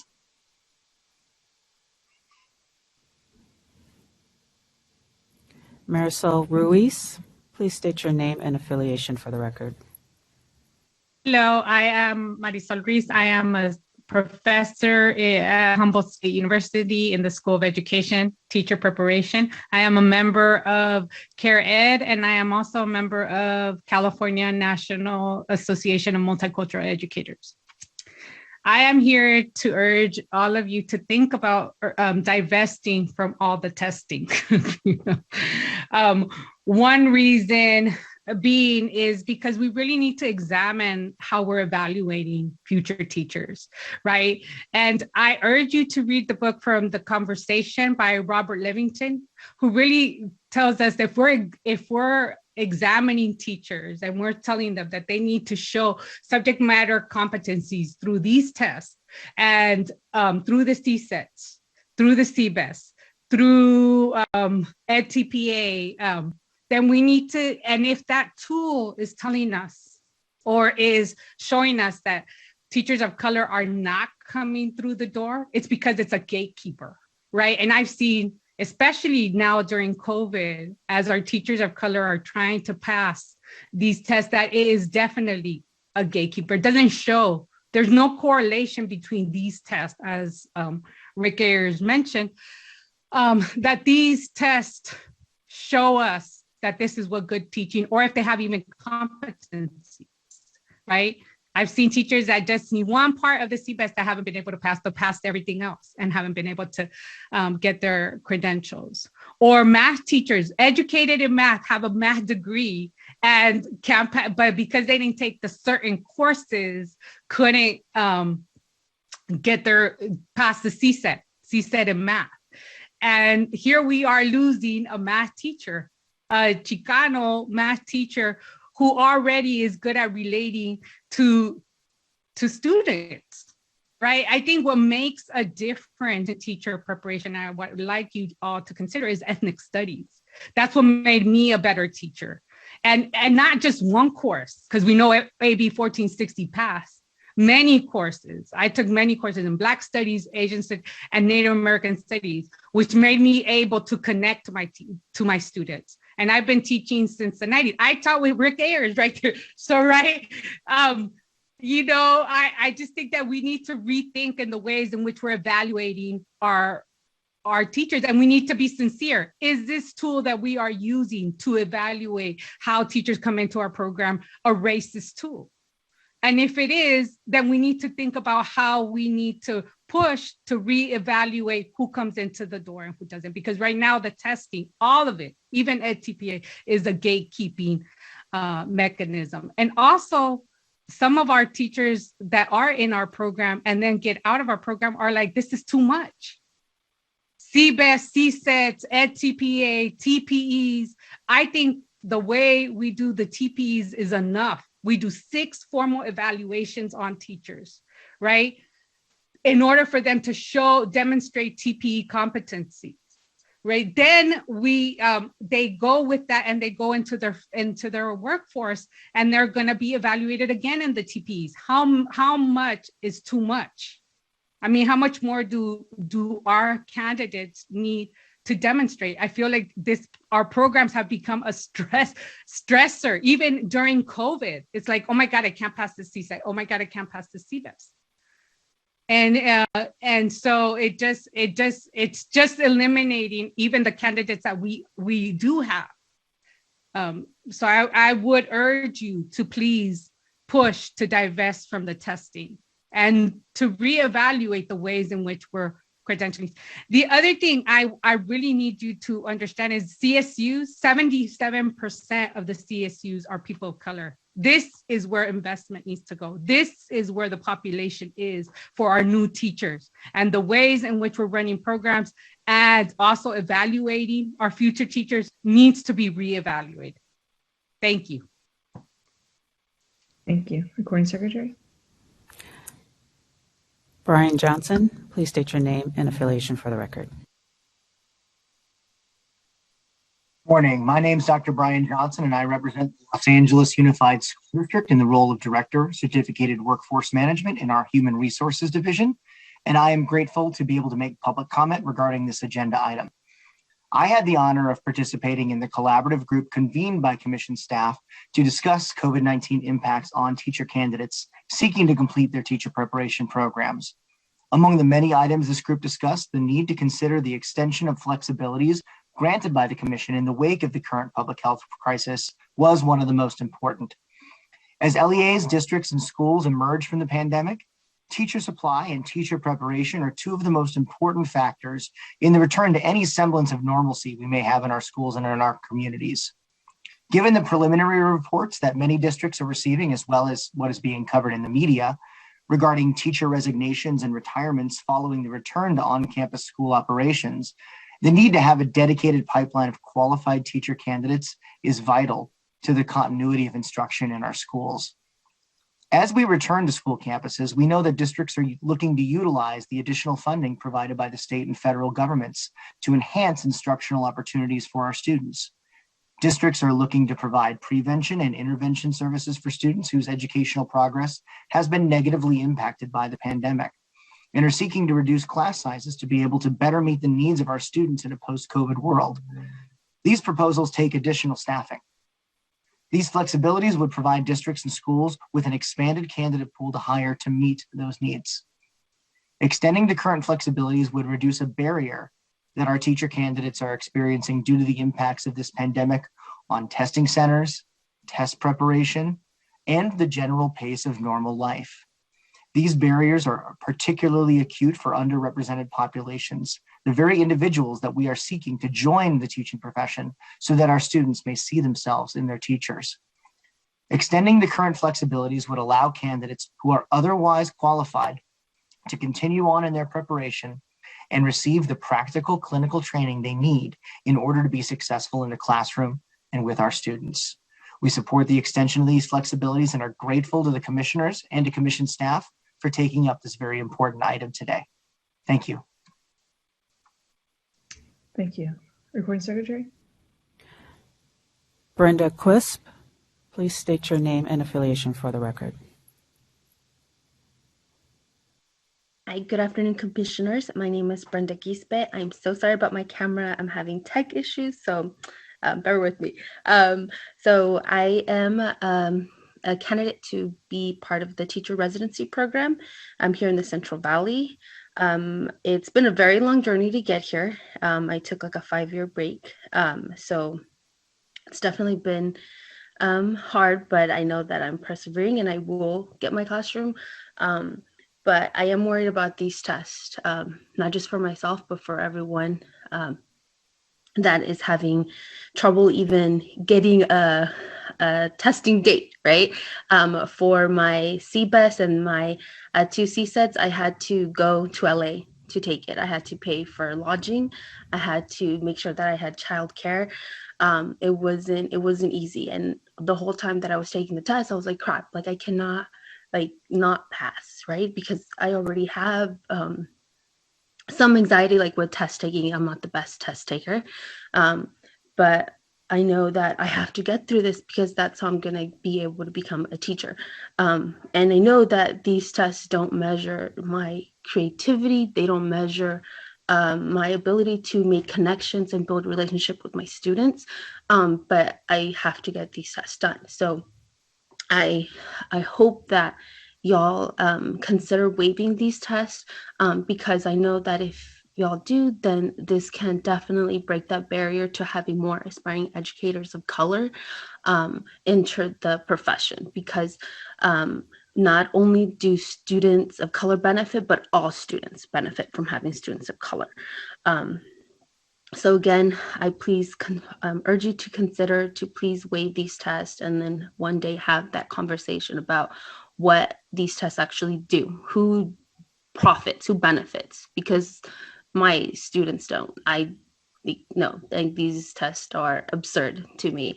And I just want to thank you for your time and your consideration. Thank you. Thank you very much. Recording Secretary. Samantha Evans, please state your name and affiliation for the record. Hello, I'm Samantha Evans, and I'm the Vice President of the Cal State Channel Islands Student CTA chapter, as well as currently in my student teaching program at Cal State Channel Islands. And yes, I wanted to speak today because sorry, I'm really nervous. But I wanted to really commend you guys for talking about the exams and being flexible with the requirements.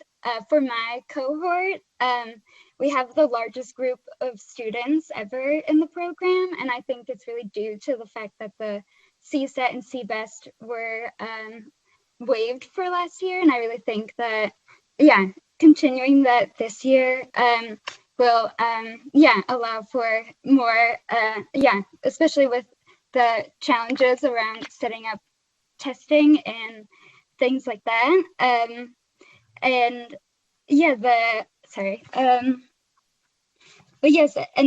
Right now my program, we're at the end of our journey and we're about to move into teaching and applying for jobs. However, we have a few students who, because of the CBEST and CSET, aren't able to move on with their teaching careers, even though our supervisors and, our mentor teachers are telling us that we're going to be amazing teachers. And one student in particular, she was going to speak today, but she had to go and teach, Giselle Alvarez. She has taken the CBEST 3 times and has had testing anxiety and she can't pass the math part of the CBEST, but she's studying to be a single subject English teacher. and this is really, holding her back from becoming the amazing English teacher that we all know that she's going to be from being in our program. So we really want to consider what these tests are measuring and who they're preventing from entering the workforce. And also, I also want with the Cal GPA for that one, that is really preventing. I know that it's been waived for 5 years, and we really appreciate that. But our cohort would really like to be able to complete that now, because we know that our first year is already incredibly challenging, and we have a whole induction program to go into. A lot of us are being stopped because of the 3 camera requirement, or even the 1 and the 2, which we appreciate the modification of. But yes, the 3, because the school district that I work for, because of equity reasons, they have told us that we shouldn't and cannot ask students to put their cameras on, because we're a tier 1 community. We really want to support our students in that. And there's loads of reasons. I mean, those have all been talked about in other places, but a lot of us are being held back from completing the Cal GPA because of that requirement. And yet for us, our classrooms, the practical, everyday situation is that the cameras are not on, and that's what we're learning how to teach in, and how we're learning to engage with our students and connect with them and make sure that they're getting what they need from our classes. We hope that we urge it to be modified to resemble the practical daily teaching experience that we're having and that we're having to work with and learn in this difficult time. Thank you for talking about this, and we're so glad that you're opening up the discussion about what the tests are, the CBEST and Cal GPA and CSET. Thank you again. Thank you, Ms. Evans, for taking the time to call in and express your experiences and share your experiences. Recording Secretary, other public comments? Yes, Nanette Wills, please state your name and affiliation for the record. Good morning. My name is Nanette Wills. I'm the Director of Credentials for National University. Can I go ahead and begin? Yes, please. Okay, thank you. So I work for National University. It's a very large university. We have candidates from across the state preparing to complete student teaching this coming fall semester. The issue is we are not a traditional school. We have enrollments throughout the year. So we have students starting their program pretty much every day, every month. So the issue is when we enrolled students at the beginning of the pandemic, we were given flexibilities, which we notified all of our students about these flexibilities. When the flexibilities originally came out, it was stated that students would be able to enroll into the program without having to complete the basic skills as an enrollment requirement or the subject matter as an enrollment requirement. These were suspended, and it states in many documents that are on the CTC website that these requirements were suspended for their program, and they must meet it at the end of their program. So there was some conflict, some confusion in the language between different releases of different documents. So there is a January updated flexibility information that stated that students would be able to suspend the basic skills and subject matter for the academic school year. However, if you looked at a different program sponsor, coded correspondence, COVID flexibility document, all these different information pieces that can be found on the CTC website, there's conflicting information. So one says you're allowed to suspend your basic skills and subject matter to the end of your program. Another says you can suspend your basic skills and subject matter to the end of your program for the academic school year. Now we have hundreds of students waiting to complete their exams. It's not that they don't want to complete their exams. They haven't been able to complete their exams because of where they're located, when the exams are available, and for the fear of contracting COVID if they go into these testing sites. So that fear is still there. So we are hoping that the CTC will join us and recommend that these basic skills and subject matter be suspended for the 21-22 school year. Not that they're going to be removed, but they will be suspended so that our students can continue into their program and be able to still pursue their credential and register for their exams given more time. And I understand that we're going to have some online availability of these exams coming in the future, which will greatly help our students. But I'm hoping that at this time, you will support the need to suspend these flexibilities for the 2021-2022 school year. And the fact that the universities, not only National University, but many universities across the state have already begun their placement process. We began our placement process last month, and currently we have very minimal amount of students who were able to either register or take the exams or even go to a site that's been opened. So we're hoping that you will support us in their pursuit to not disrupt their program. Thank you. Thank you. Recording Secretary? We do not have any additional requests for public comment. Okay. The public comment period for this item is now closed. Do commissioners have any questions or comments on this item? And I'm going to start with Commissioner Simmons. And then I'm going to go to Commissioner Sloan. I was the liaison on this collaborative group for the commission, and it was extremely well organized. And I want to thank Cheryl and the group for putting it all together, because we had a truly representative group of employers, IHEs, and really looked at labor, admin, and we looked at it from multiple perspectives. And okay, I'm the HR person on the commission, and let me tell you, this is urgent. Tomorrow, I have interviews with 26 candidates. Next Saturday, I have interviews with another 21 candidates. So this is like real. I had an email this morning from one of our local universities asking about how our interviews will deal with students who some have the RICA, some don't, some have the TPA, some don't. How will we be looking at them? Okay, this is a less than optimal solution. We need a long-term solution.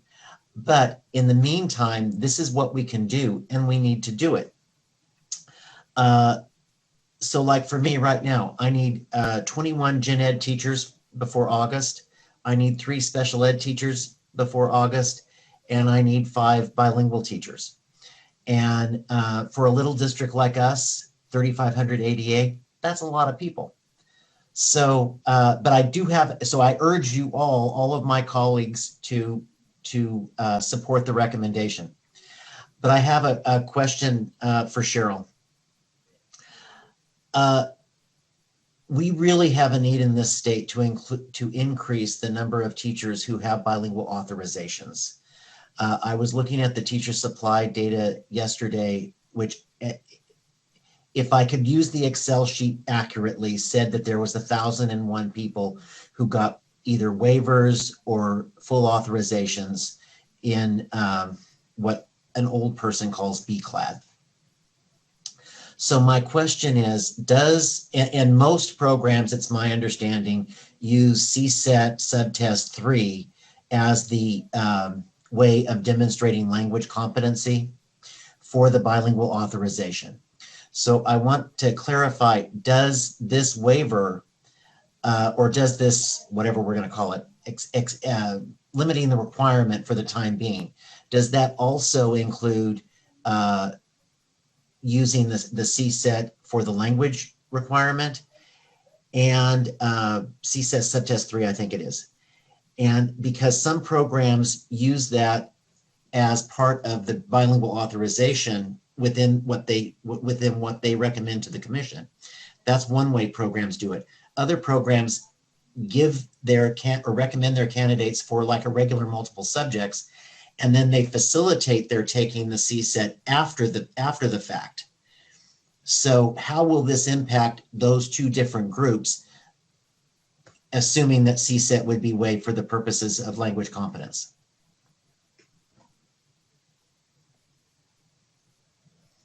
I think you're muted. Yes. It doesn't show that you're muted. Can't hear Sorry you. about that. Yes, I wasn't muted, but I didn't have my microphone on. Thank you.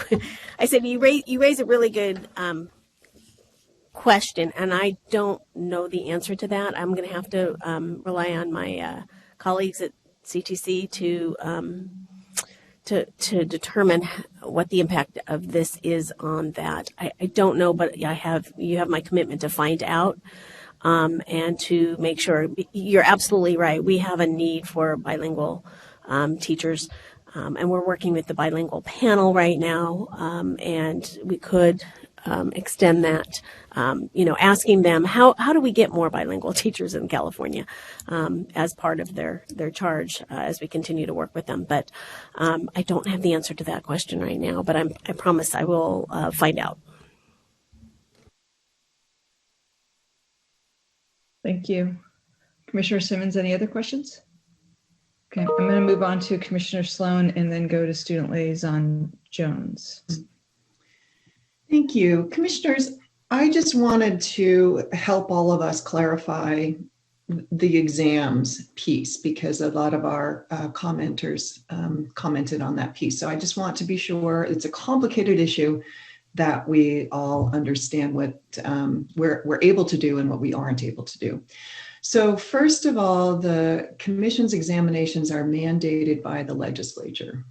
So we are limited in a number of things that we can do. However, I want to point out the things that we have been doing, and both us at the commission and the legislature around some of these issues.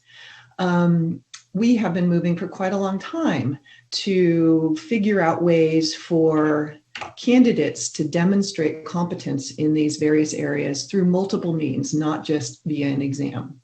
So let me just go through the three big exams here for just a minute, bear with me. So for the first one, the requirement to demonstrate subject matter competency. That's mandated in Ed Code. And there's three options that people have for this, either a commission approved subject matter program. You can also complete a course of study that can be deemed equivalent by a subject matter program itself, or you can take and pass the CSET.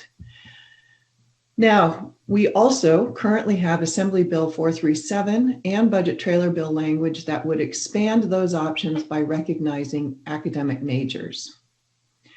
And that would also allow for mixing and matching between tests and coursework. So those are important, I think, improvements to the subject matter. Next one, the basic skills proficiency. That's also mandated by Ed Code. We currently have 7 different options for how to meet that requirement. I won't go through all of them, but I will also say that Assembly Bill 312 and Budget Trailer language propose a new option for candidates to demonstrate basic skills by permitting the commission to accept letter grades of B or higher in credit-bearing higher ed coursework in basic reading, writing, and mathematics. So there's another coursework option that is coming down the pike in legislation if it passes. The third big testing area that people referred to had to do with the demonstration of knowledge and skills to provide effective reading instruction. And the course, the test we now have is the RICA. This is also mandated in Ed Code. Currently, there are two options to demonstrate reading instruction effectiveness. One is the RICA written examination. The other is the RICA video performance assessment. The governor has proposed a budget of $2 million for updates to these, which is an item that we are going to discuss next. But in addition to that, we have Senate Bill 488, which would require the commission to ensure that by July 2025, all approved teacher performance assessments will also assess candidates for competence in literacy instruction, including but not limited to evidence-based methods of teaching foundational reading skills. So those are the three big areas that have been discussed in our comments, and I just wanted to be sure that we had a collective understanding of what the issues are. And then I would just invite Executive Director Sandy or Cheryl Hickey to correct any errors that I made or add to anything there. Thank you. And I do have a clarifying question, so I really appreciate this, and hopefully this clarifying question helps other some of our new commissioners. What phase will the candidates be in 21-22? Because that's the extended waiver we're talking about is for 21-22, right? So what phase are the candidates in? Okay, Sticky? Well, it will depend on when they entered the program. So we have, numerous programs throughout the state. Some admit candidates on a rolling basis. Some admit only once a year for beginning in a traditional kind of academic year. So it will be unique to each candidate. And so this gives the programs that opportunity to figure out. And part of why daily whole classroom instruction is important is because it takes place at different points throughout the state in different programs. Programs have flexibility in how they design their programs.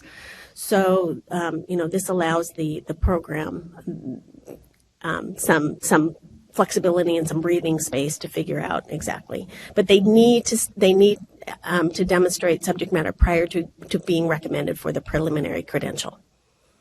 Okay, that's really helpful, and also the breadth and diversity helps me understand the need for a waiver given the different phases candidates could be at. So thank you sorry folks to jump in with that clarifying question, but again, thank you Commissioner Sloan for helping us kind of understand the breadth of the test. Any other clarifying questions for the staff or the test that Commissioner Sloan went before I go to Student Liaison Jones? Okay. All right, so Student Liaison Jones, all you. Awesome. Well, first, I just really want to thank some of the public commenters, Marisol, Brenda, Samantha, and Anit. I appreciate you all for coming on, for speaking, for your courage, Samantha, too. Even though you were nervous, you did great. I just wanted to mention, too, that what they were mentioning is some real stuff. So I know that we have legislation and we have some things in our next agenda items, but I just want us to continue to keep those stories in the back of our minds. A student had to go all the way to LA to take a test, had to get care for that test. They're stories. These are stories that are happening with our educators. I just don't want us to forget it. I'm definitely in support of pushing this, making this so that we can go into 2022 with this waiver. I also wanted to share with, I know Samantha, you mentioned about how there's people who are graduating this semester. This is also at my school site too, who haven't completed any tests, but they're done with most of their program requirements. So I just wanted to put out there that there is the program sponsor variable team waiver. So it's the program sponsor variable team waiver. That's the PSVTW. Just ask your credentialing team, your folks at your school site, to see if that's something that your colleagues can participate in, because it is an option to be a teacher, but not necessarily have all of those requirements on those testing things done. So just ask about that. I just want to put that out there because there are different things that have been brought in so that we can continue to teach and that we're not all out of a job. So thank you so much. Thank you. And thank you always, Student Liaison Jones, for bringing the experience that you do. And it's exactly why we have someone like this role on our commission. So thank you for always elevating that voice of our candidates and our teacher candidates. I don't see any other questions. And so we're going to move to vote. So I just want to, and then after that, we'll move to a break. So, okay. I did just see a hand. Commissioner Heredia?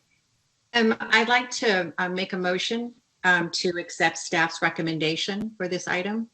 Great. Thank you so much for that. Do we have a second?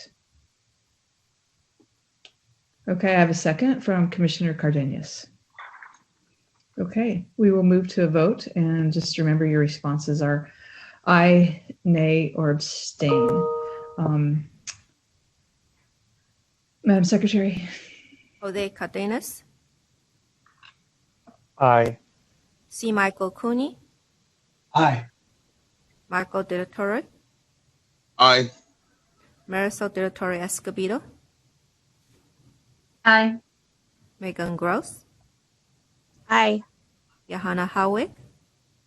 Aye. Susan Heredia. Aye. Perry Jackson. Aye. Bonnie Clark. Aye. Jem Marks. Aye. Monica Martinez. Aye. David Simmons. Aye. Tina Sloan. Aye. Motion carries. Thank you. Thank you, commissioners, and thank you especially Ms. Hickey and Ms. Solari Colombini for bringing this item to us.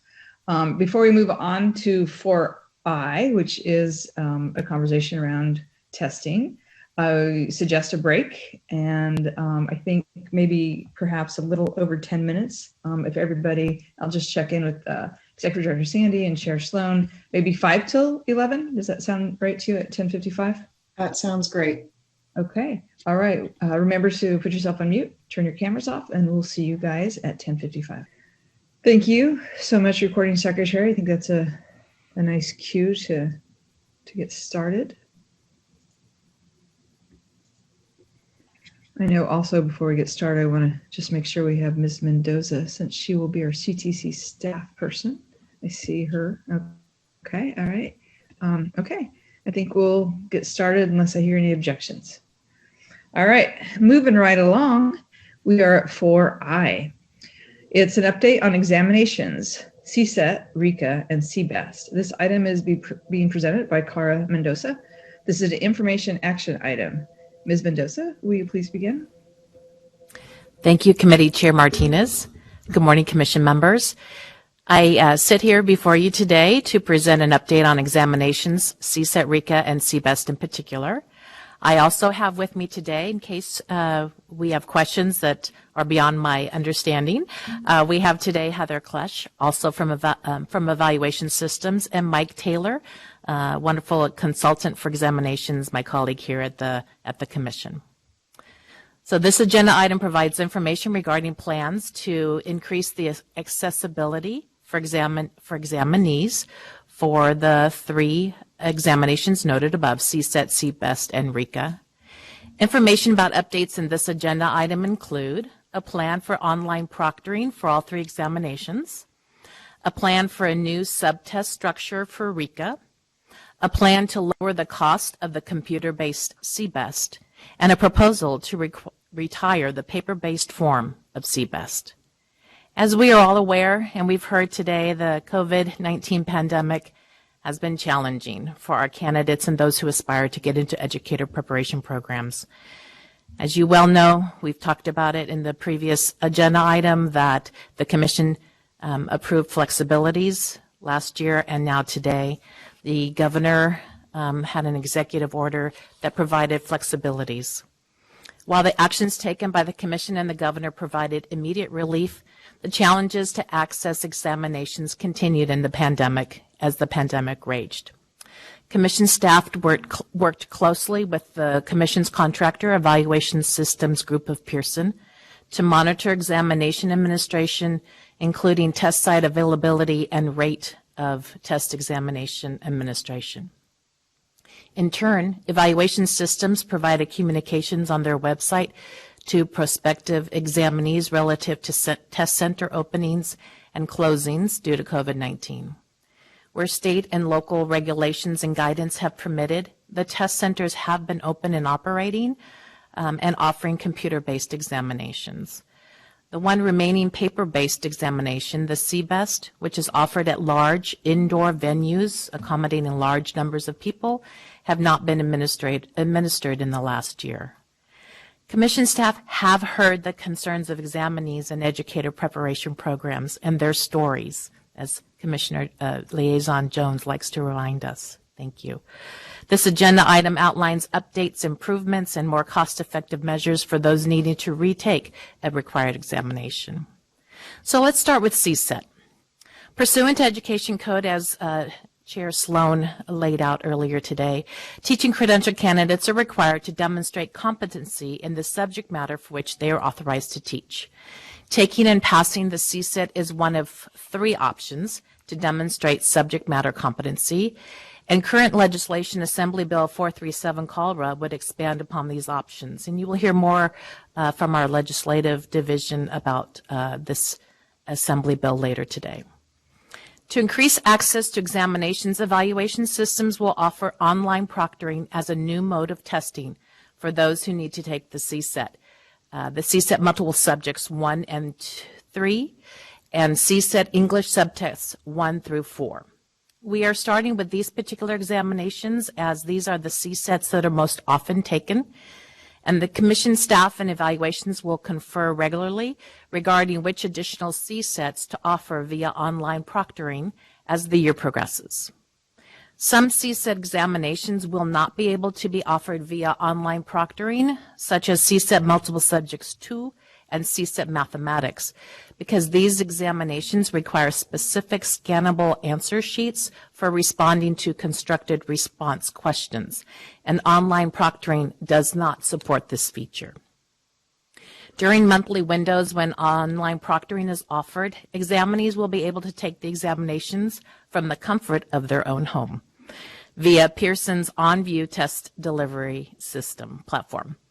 There are system checks for examinees to conduct, and pictures of home test environments will be provided, and Pearson OnView proctor will watch the examinees as the test is being administered. With this and more, Pearson OnView certifies examination security in this online platform. The very good news for this is the cost for online proctoring will remain the same for candidates and examinees as the cost is for the computer-based examination of CSET. We're quite excited to add this online proctoring choice for those who are opting to take CSET to demonstrate their subject matter competency. Next up, let's talk about RICA. Also in response to Education Code, the Commission developed the RICA, which individuals applying for initial multiple subject or education specialist teaching credential must take and pass, demonstrating that they have the knowledge and skills to provide effective reading instruction to students. Currently, candidates have the option of taking and passing either the RICA written or the RICA video performance assessment, the basic structure which has not been altered since they were developed nearly 20 years ago. Whereas other teacher licensure examinations have been organized around a subtest structure, the RICA is a single assessment that examinees must take and pass as a whole. Additionally, the RICA video performance assessment relies on collecting and submitting videos in some antiquated ways, including mailing physical media. As outlined in statute, the Commission is expected to periodically analyze the validity and reliability of the RICA examination. With this, staff has worked with evaluation systems to reconfigure the written RICA by subdividing the assessment into 3 subtests, which examinees can register for and pass individually, and to move the candidate registration and submission of video performance to an online platform. Subdividing the RICA into 3 subtests can benefit examinees in at least 2 specific ways. First, subdividing the RICA into 3 subtests reduces the amount of time it takes to complete the exam. With this, it is anticipated that additional openings at computer-based test centers will be available. And second, subdividing the RICA could lead to a savings for some examinees. Currently, the cost of RICA is $171. When the RICA is divided into 3 subtests, each subtest will cost $57, which 3 times 57 equals 171. The potential savings to examinees comes in the event that an examinee must retake one or more of the 3 subtests. If so, the examinee would only need to pay $57 for each for the number of subtests one would need to pass, and not have to pay $171 to retake the entire RICA, undivided RICA again. Online proctoring for RICA will also be available at the new fee structure and the subdivided tests, and for no extra cost to the examinee. Updating the RICA video performance to an online platform will mean that examinees will no longer be required to mail demonstration packets and videotaped recordings, which currently are on mini digital cassettes or DVD or USB flash drives. Instead, evaluation systems will migrate the RICA video performance to the same online platform for the Commission's Teaching Performance Assessment, otherwise known as the TPA. Last about RICA, the Governor's 2021-22 proposed budget does include $2 million in the Commission's operational budget for one-time funding to support updates to educator testing. The thinking is that the proposed funding will be used to undertake a more significant update to RICA than the changes already noted. And there is Senate Bill 488 Rubio, which if passed would require the Commission to ensure that by July 2025, all approved teaching performance assessments assess candidates for competence and literacy instruction, including but not limited to evidence-based methods of teaching foundational reading skills. And you'll hear more about that later, I believe. Whether or not SB 488 is enacted, the proposed funding in the Governor's budget will allow for the redesign of the current RICA video performance assessment. The last examination update is for the California Basic Educational Skills Test, the CBEST. At this time, as Commissioner Sloan noted earlier, there are 7 ways that a prospective candidate in an educator program can demonstrate basic skills proficiency, and that list you can find on page 5 of this agenda item. AB 312 Sayartho proposes an additional option of permitting letter grade of B or higher in credit-bearing higher education coursework in basic reading, mathematics, and writing.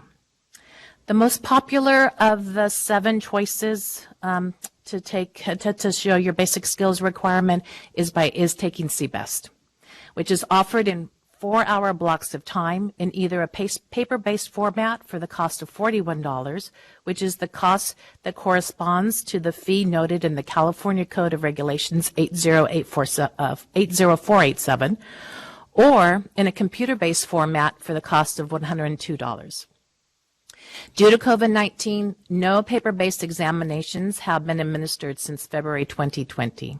As we've heard, because the large venues have been closed due to COVID. It has been challenging for individuals to then schedule a 4-hour block of time to take the computer-based examination at testing centers, again, because they have had to follow the COVID regulations in their particular counties. Commission staff has worked with evaluation systems to provide flexibilities for examinees. First, as with CSET and RICA, CBEST will be available for online proctoring beginning in late June. With this new option, test center availability will increase for those seeking to take a computer-based CBEST. In addition, the price of the computer-based CBEST will be reduced from $102 to $90, or $30 for each subtest in reading, writing, and mathematics. Beyond being a savings overall for the computer-based CBEST, the new fee structure has 2 distinct advantages for examinees. First, If an examinee needs to retake one or more of the subtests, the cost for the computer-based CBEST will be $30 for each subtest, not $102, which is the current total cost of CBEST.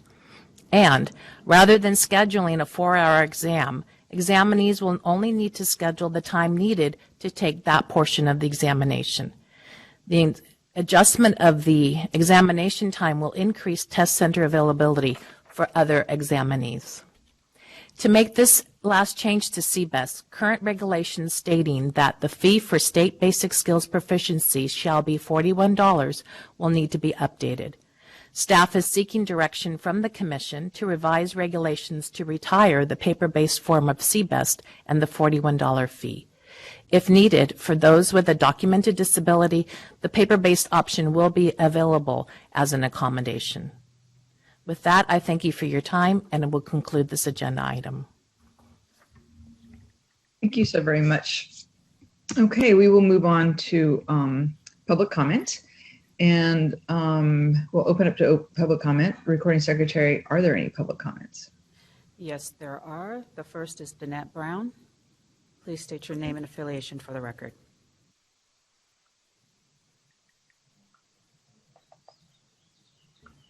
I'm forever muting. Sorry. Hi, Danette Brown. I'm a teacher in La Habra City School District, and I'm speaking today on behalf of the California Teachers Association. Thank you so much for your attention to this important issue. Some of my comments may overlap with other agenda items, as it seems like we have a lot of related items in this meeting. I have some questions because we just weren't clear on a couple of the elements in this. So I'm going to focus most of my testimony on just asking some questions regarding the RICA suggestions. We weren't sure, although I read the agenda item, so it could be a me thing. I read that there's a suggestion to divide the written RICA into subtests or 3 parts. And I wasn't clear on, was there going to be any content updates to the written portion, or is it just the video option that's going to get the refresh, revise, update? And we were curious when we read that most of the proposed $2 million would be used to significantly update the video performance portion when so few candidates choose that option. We're hoping that in the update, it'll be a more viable option and people might be more willing to select it. These are just some of the questions going through our head as we kind of flesh out this RICA issue. Additionally, we have a comment. We've heard testimony in the past that the RICA has been a barrier to entrance into the profession, especially when considering a diverse workforce. We also have heard the Commission in their strategic planning conversations talk about the importance to look at the work of the Commission through a DEI lens, or diversity, equity, and inclusion. So we see this refresh, update as a great opportunity to put that priority in place and really examine what were the previous barriers for the RICA for certain subgroups, and how do we keep that from happening in whatever the outcome of the update is. So thank you so much for this opportunity. Thank you. Recording Secretary. Marisol Ruiz, please state your name and affiliation for the record. Hi, I'm I'm Marisol Ruiz. I'm an associate professor at the School of Education at Humboldt State University. And I want to thank Danette Brown for her comments. I definitely echo what she just said. Also on the RICA, we have in our teacher preparation program lots of literacy courses. We don't only deal with foundations of literacy. We do deal with that, right? But that's not the only thing. It's multilingualism, even our bilingual theories and methods courses that we teach also deal with literacy and multiliteracy. I feel like we have our teacher preparation programs at the CSU have a holistic way of looking at literacy. And if anything, they take more literacy courses than anything else. I think that should be enough to prove that our students are ready to teach literacy within the classroom, plus the TPEs, right? We evaluate our teachers with the TPEs again, the 6 TPEs, right? We're doing that, 6 observational. And then we also have integrated class. They have to integrate, lessons, right? With literacy. Like we're seeing that. I'm a teacher preparation. I go out to the field and see it. I mean, I also feel like there's a lack of like even believing in our profession. It's like we need someone to make sure, big brother, to make sure that we're doing our job. We are doing our job. We take great care in preparing the future of California teachers, right? We have a PhD in this.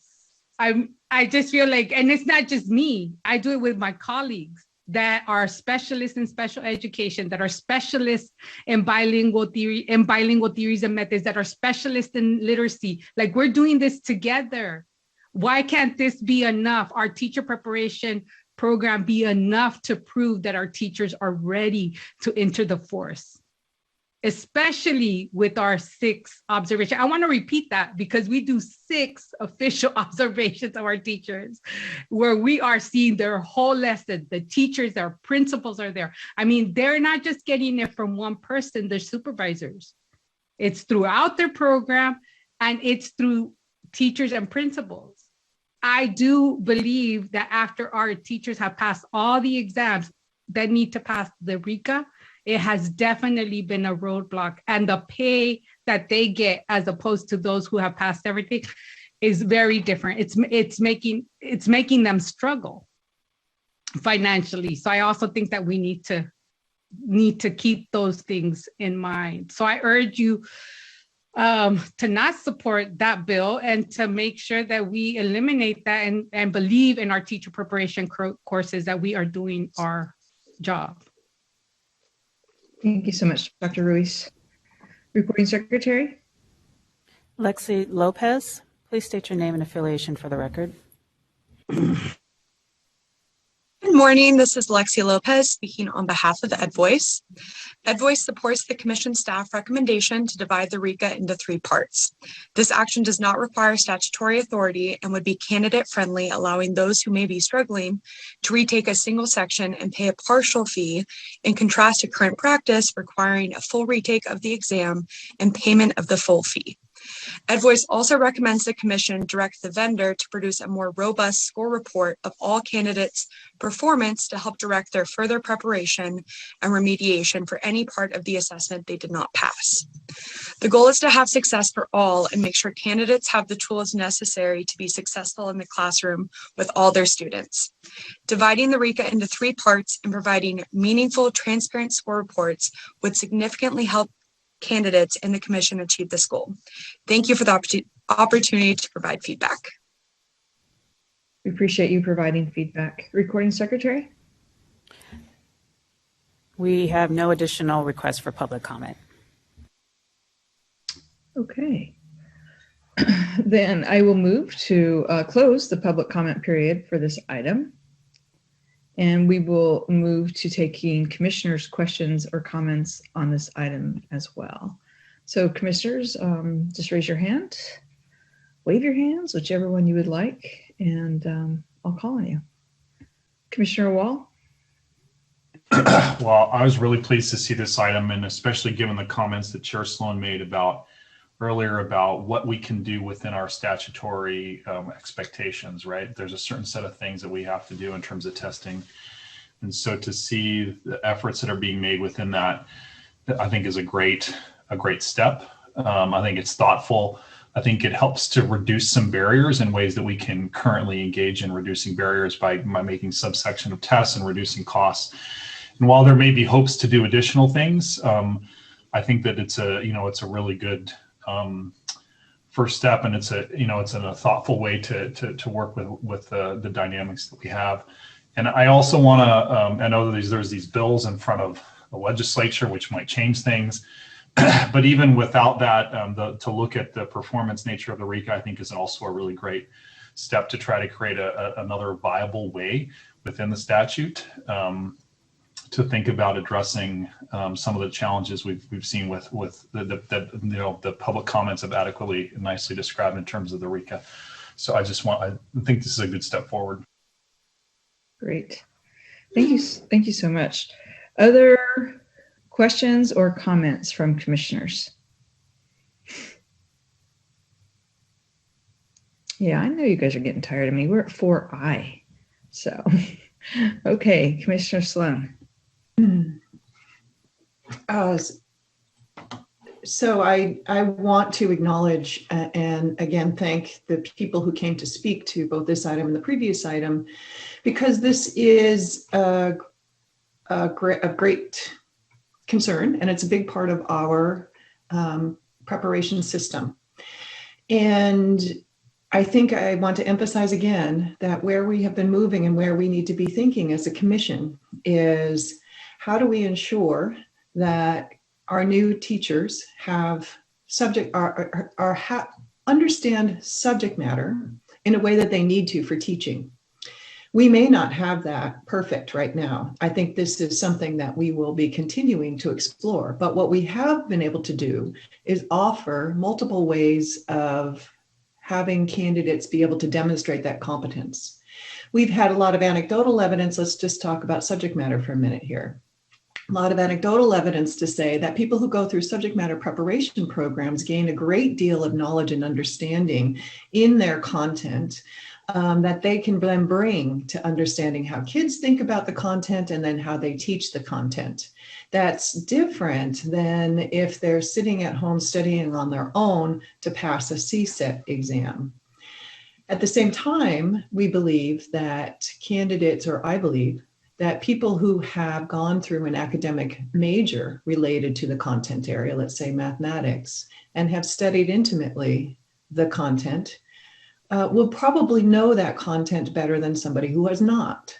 And we should be taking into account their expertise and their experiences in those areas, just like we do with somebody who goes through a subject matter preparation program.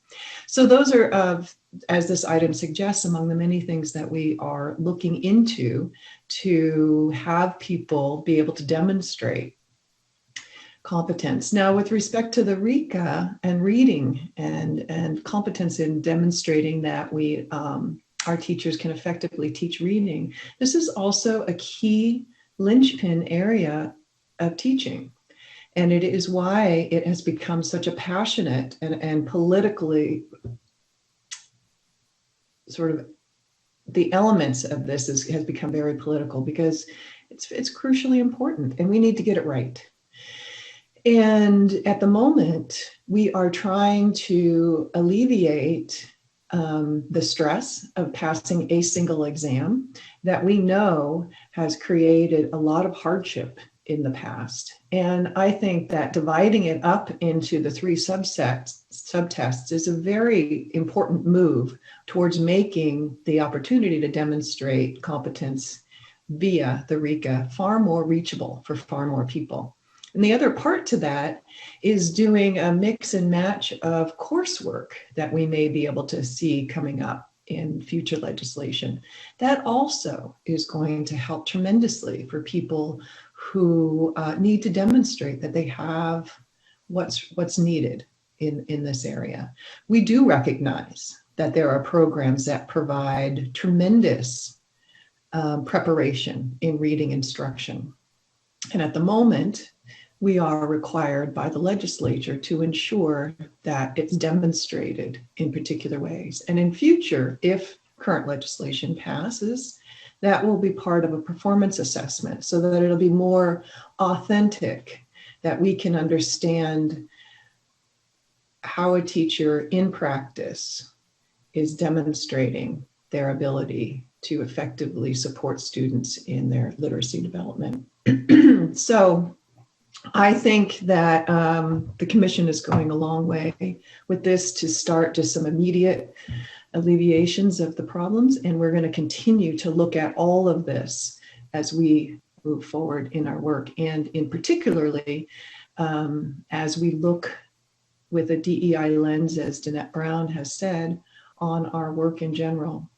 With that said, I want to just circle back to a couple of the questions that Danette Brown raised and ask Cara Mendoza or Mike Taylor if you could respond to some of her questions.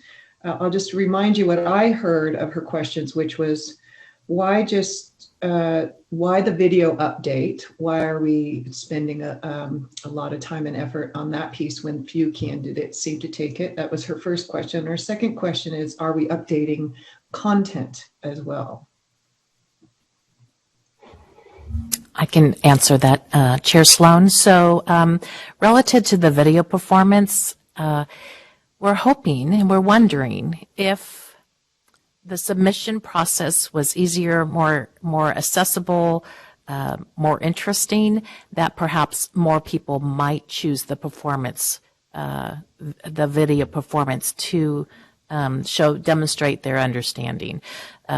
We wondered if, because our candidates are now taking TPA and they have familiarity with that online platform, that it might transfer to RICA video performance. So that's one hope. And it's not a huge change relative to all things being considered, because it's a matter of just changing the online platform, but it is something that we're hoping will be more accessible for candidates and might be more interesting for them, and therefore increase the number of individuals accessing that portion of RICA.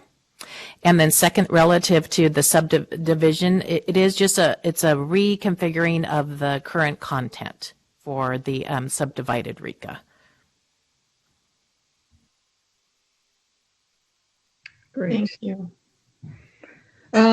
Student liaison Corey Jones, and I don't see any other hands. Okay, and then Commissioner Heredia.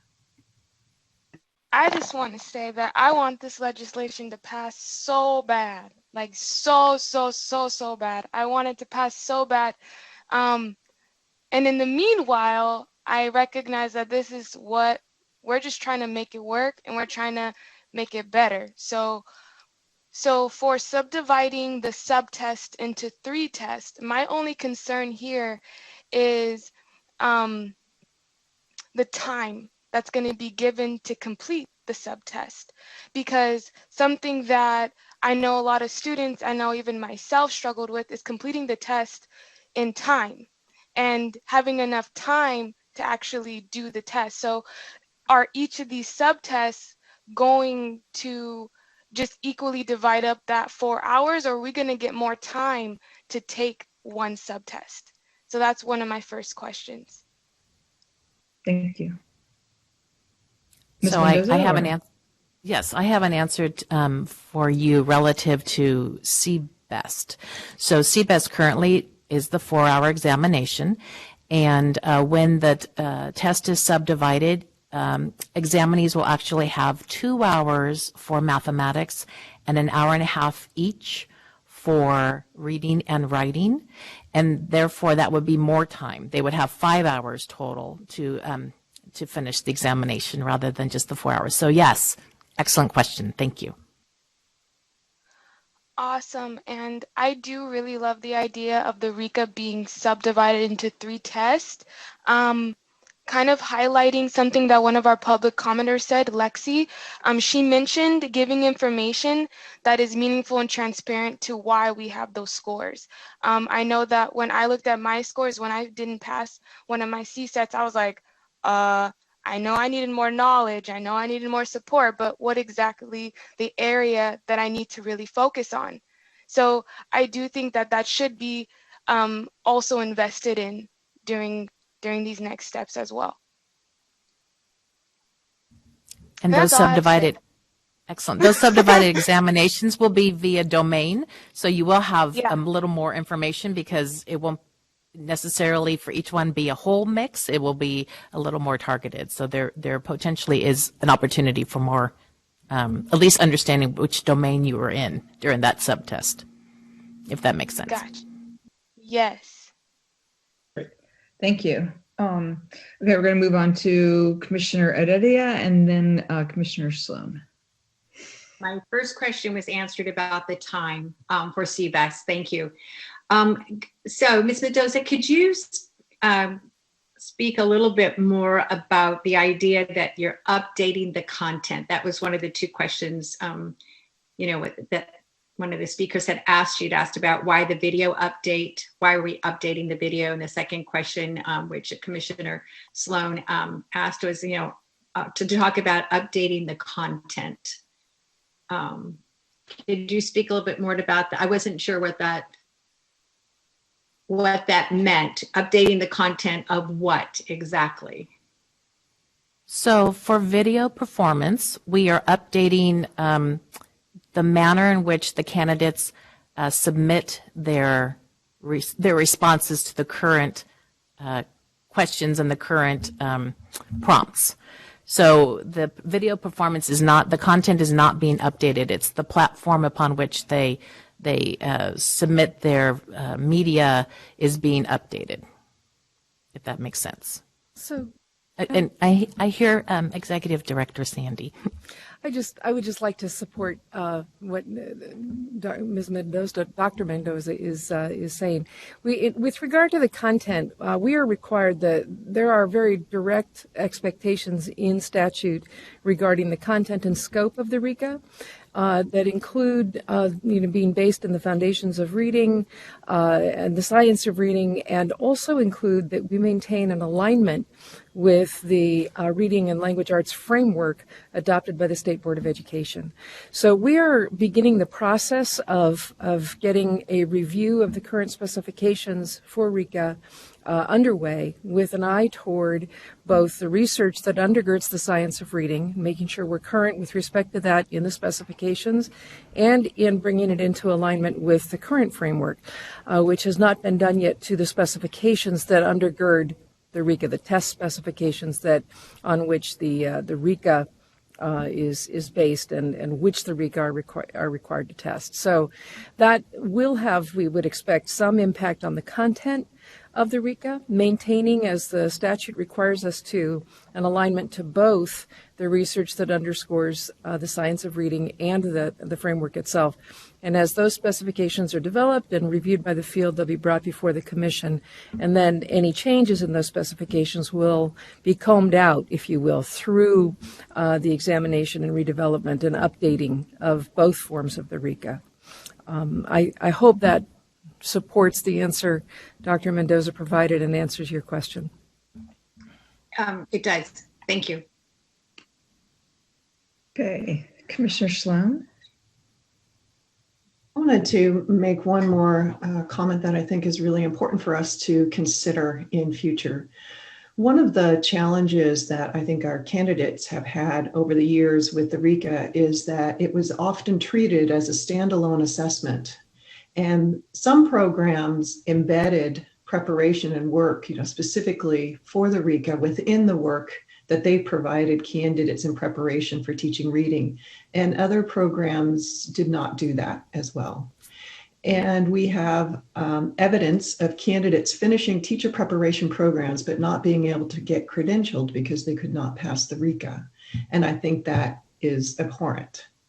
I think that we need if whatever we end up with respect to assessments of this nature, programs need to have responsibility of some sort to ensure that their candidates are prepared for these. And so what Liaison Jones brought up, that one of our speakers from the public brought up as well, was the idea that now that we're having these 3 subtests, I think it's going to be easier for programs to be able to embed opportunities for candidates to learn specifically what they need to learn around this work.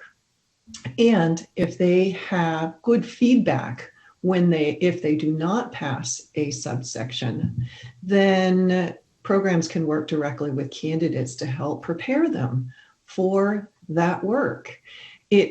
Whatever we might think about exams in general, and again, we're going to be working towards multiple ways of demonstrating opportunities to teach reading and literacy. They are providing an indicator of some sort in terms of what we candidates know and don't know, and where they may need more supports. So if we can use them formatively as well in their work, I think that would help our teacher candidates a great deal. Thank you. Any other discussion or questions? Otherwise, I'm going to move us to make a motion to approve. Okay, not seeing any. And if I'm wrong, someone just pipe up. This is the information action we need to take, okay? Do we have a motion to direct staff to revise regulations to retire the paper-based form of the CBEST and the $41 fee?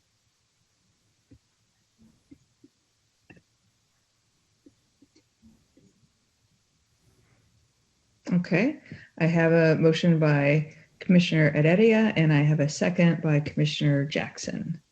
So recording secretary, any further discussion? Apologies. Okay. Will the recording secretary call for the vote? Each member please respond with aye, nay, or abstain. Jose Cardenas, Aye. C. Michael Cooney, Aye. Michael Direttore, Aye. Marisol Direttore Escobedo, Aye. Megan Gross, Aye. Johanna Howig, Aye. Susanna Radia, Aye.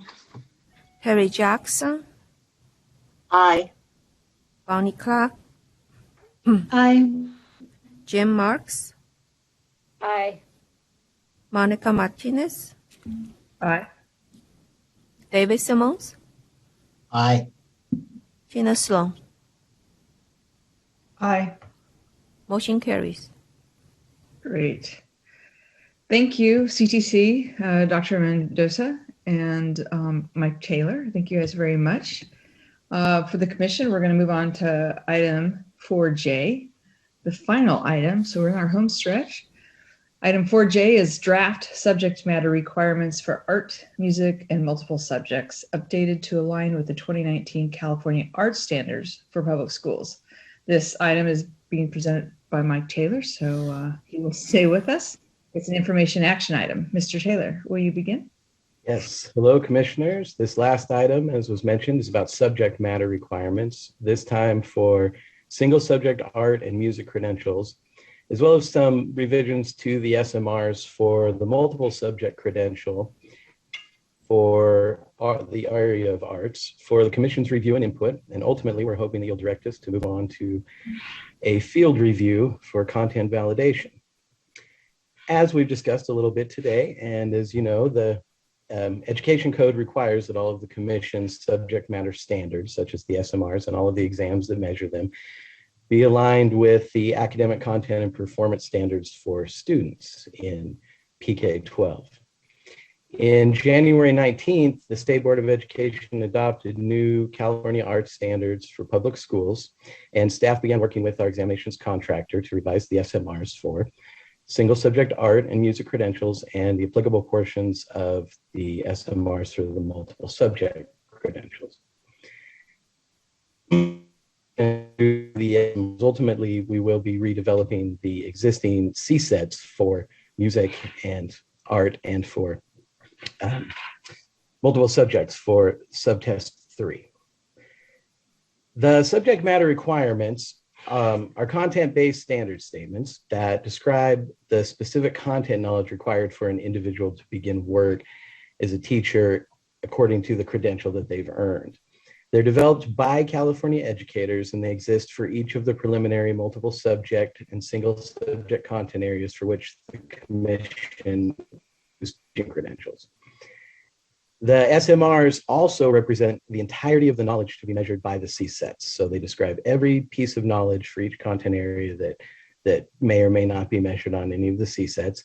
And they also represent the knowledge, skills, and abilities that candidates need to be able to demonstrate within commission-approved subject matter waiver preparation programs, and they're the skills that need to be assessed by those programs. The commission has a process, industry standard process is kind of the term we use, for developing subject matter requirements and examinations, and that process is laid out for you once again, starting on page 3.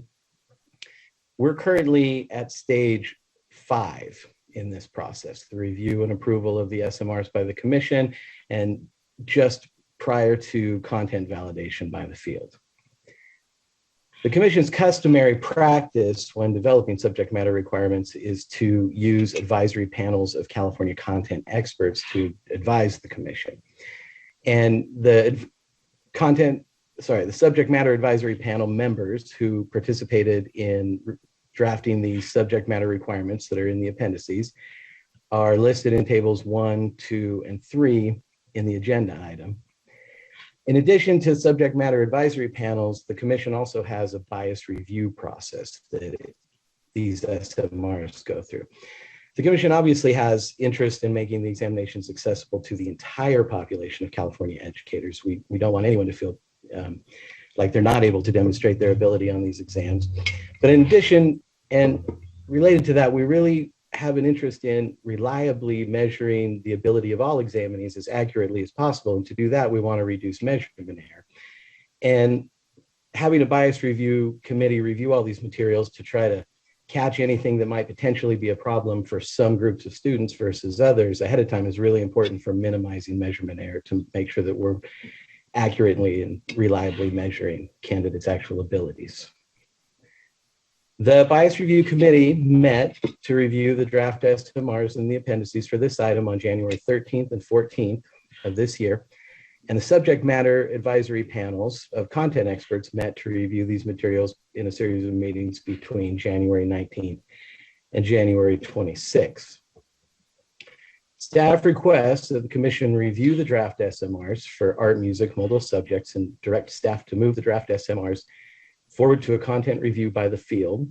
If the commission votes to do so, we will proceed working with our examinations contractor to a content validation study of the draft SMRs, and we will bring them back to the commission to look at in August to see the results of the content validation study and for ultimate approval of the final SMRs. That's the whole story on this item, and I'm happy to answer any questions if you have any. Thank you so much. I appreciate that. We will now open for public comment. Recording Secretary, are there any public comments? There are no public comments on this item. Thank you for checking on that. With that, the public comment period for this item is now closed. Do commissioners have any questions or comments on this item?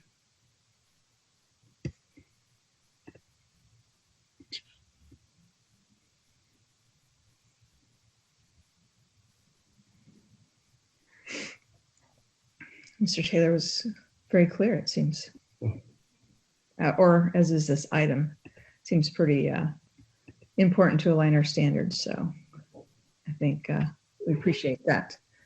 All right, well, I think I am going to move to us making a motion. So it's an information action item. Do I have a motion to move the draft SMRs for the art, music, and multiple subjects forward for content review by the field? I have a motion by Commissioner Jackson. I have a second by Commissioner Sloan. And any further discussion? Commissioner Sloan, was that a second, or do you have a question? Yeah, that's a second, but all I want to say is, just because we haven't made any comments on this particular item, yay for the arts and the music. I'm so glad we are paying attention to this, and I look forward to all of our work on this in the future. So thank you, Commission staff, for doing this. Yeah, I second the yay and for, again, aligning them to the other standards. So thank you so much for that. Okay, with our enthusiasm for the arts and music and multiple subjects, I have a motion and I have a second. So we will move for a vote. Will the recording secretary call for the vote? Each member please respond with aye, nay, or abstain. Jose Cardenas. Aye.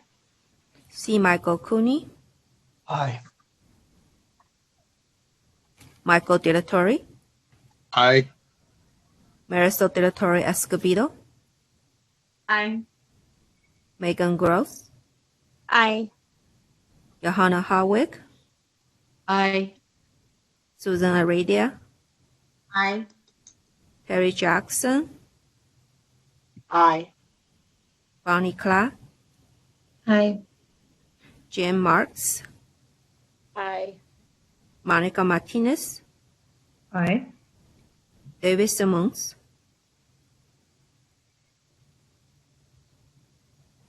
Aye. Tina Sloan. Aye. Motion carries. Thank you, Mr. Taylor. And now the drum roll, having no additional items. I adjourn the Educator Preparation Committee. Thank you to Commissioner Martinez. You certainly earned your keep over the last 2 days. This is why you get paid the big bucks, I'm guessing. That's right. Just let the governor know. All right. Next, we have the Professional Practices Committee. Commissioner Cooney, will you please convene the committee?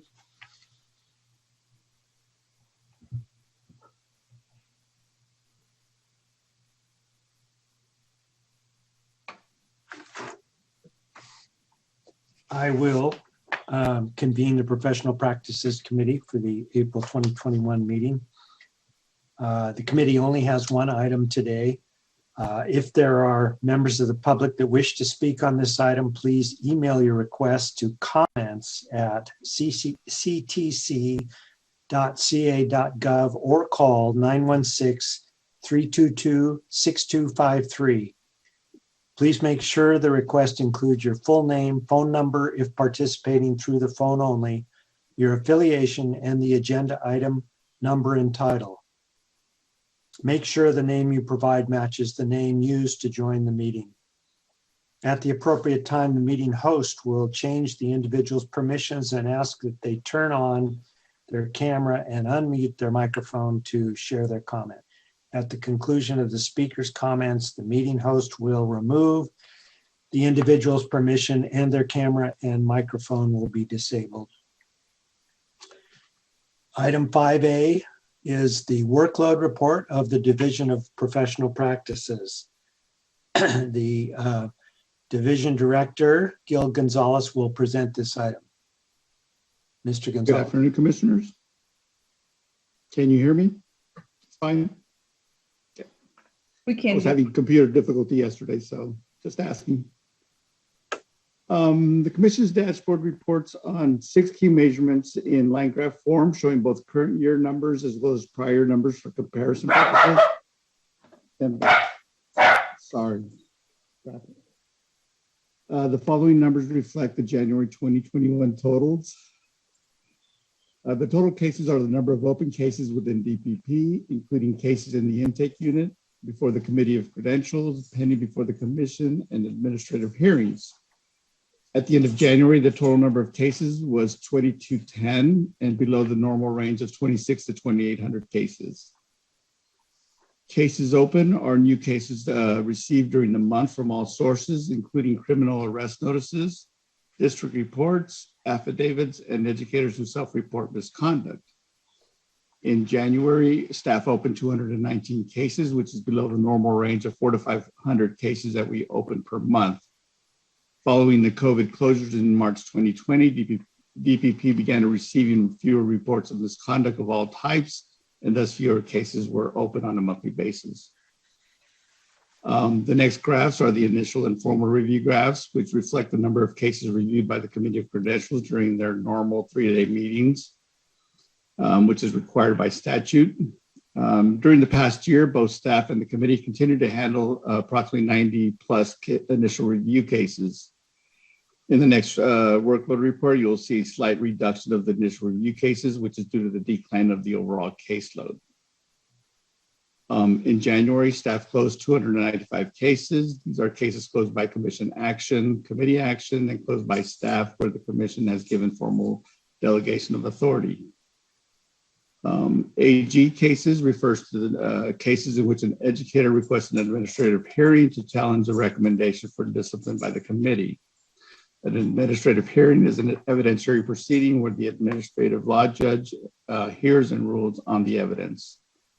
And the commission is represented by the Office of Attorney General. And there are currently 100, or as of January, there was 150 cases assigned to the AG. Thank you, and I'll be happy to answer any questions. Do commissioners have any questions of Mr. Gonzalez? Joanna.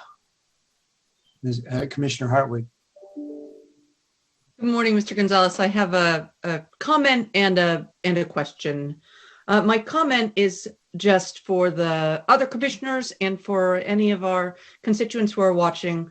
I really want to thank the Department of the Division of Professional Practices and the Committee on Credentials for the ongoing work that you do day in and day out.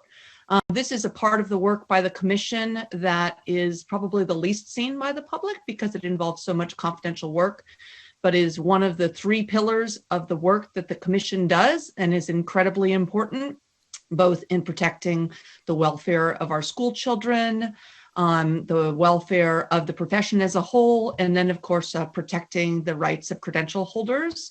And so I just want to publicly express thanks for the very difficult work that is done, and that is done so professionally day in and day out, and we see it meeting in and meeting out through the closed session work that we do, but then also through your very helpful report. So that's just a note of appreciation.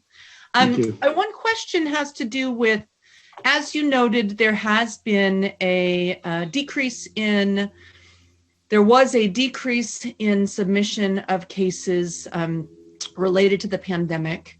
And I just wanted to know whether you think that that means that there is a backlog of unreported matters that will start to be reported in greater numbers as the state opens up, and that there may be some surge related to that, or do you think that that's not likely to pose an issue? Honestly, it's hard to determine or have any knowledge of. I do anticipate, though, when the schools and districts do reopen, that we'll begin to receive the normal amount of cases at some point. Whether or not it's a flood or it comes in gradually is one thing, but I think we're prepared either way.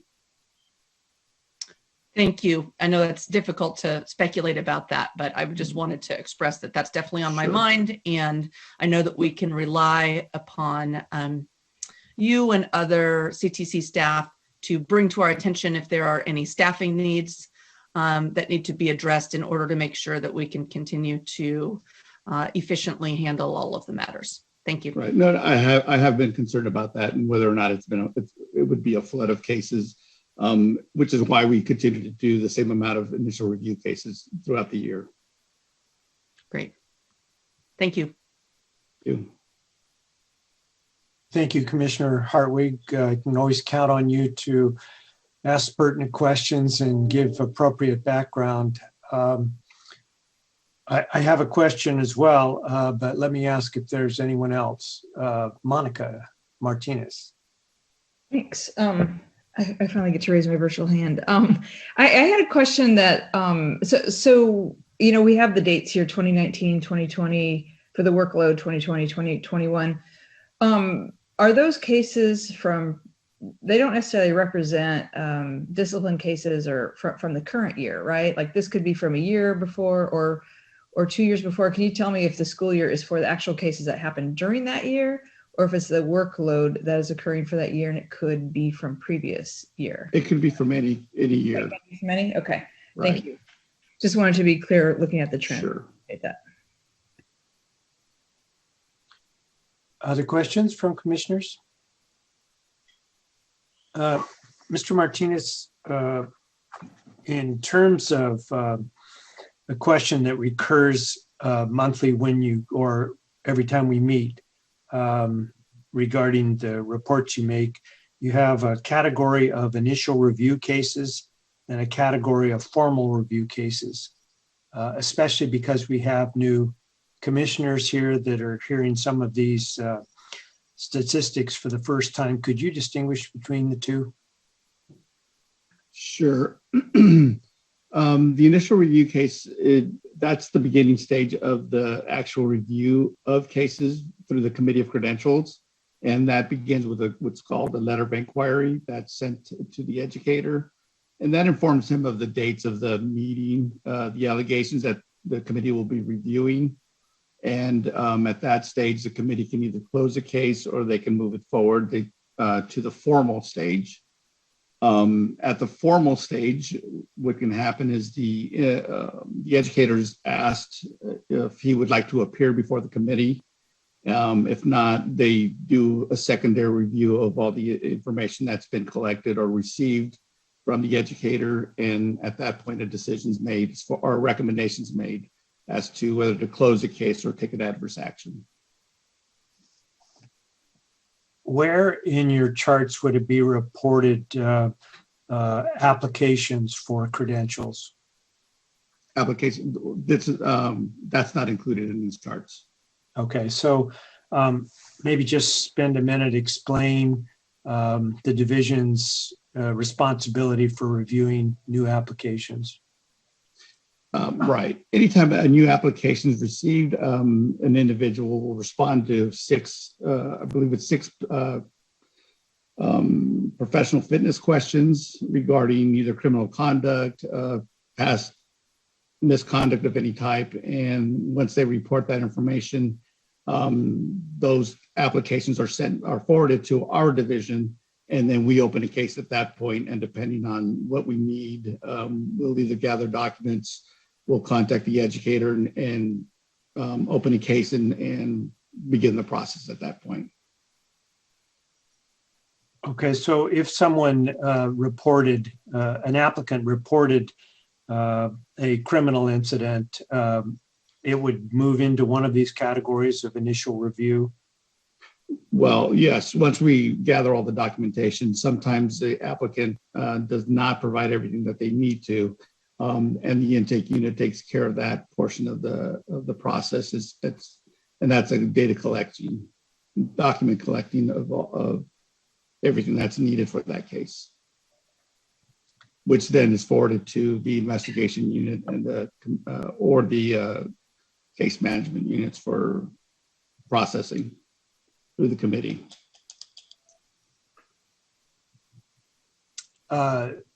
Commissioner Heredia. Yeah, I just have one question. So when a case is closed, how long is it before the individual is notified? If it's through the committee, they're notified a week later. Okay. It takes time to process out all the cases at that point. Okay, thank you. Mm-hmm. Recording secretary, do we have any public comment on this item? No, we do not. Okay, commissioners. This is an information item. We do this every meeting as a result of concerns way back in the past where the commission got behind on its caseload, and it's our responsibility as commissioners to keep an eye on this. And thanks to Mr. Gonzalez and his division keeping us up to date, we can tell if there are problems and react accordingly. Thank you very much, Mr. Gonzalez, as always. We appreciate your support. Thank you. With that, I will conclude the item 5A, Division of Professional Practices, and return the meeting to our chair.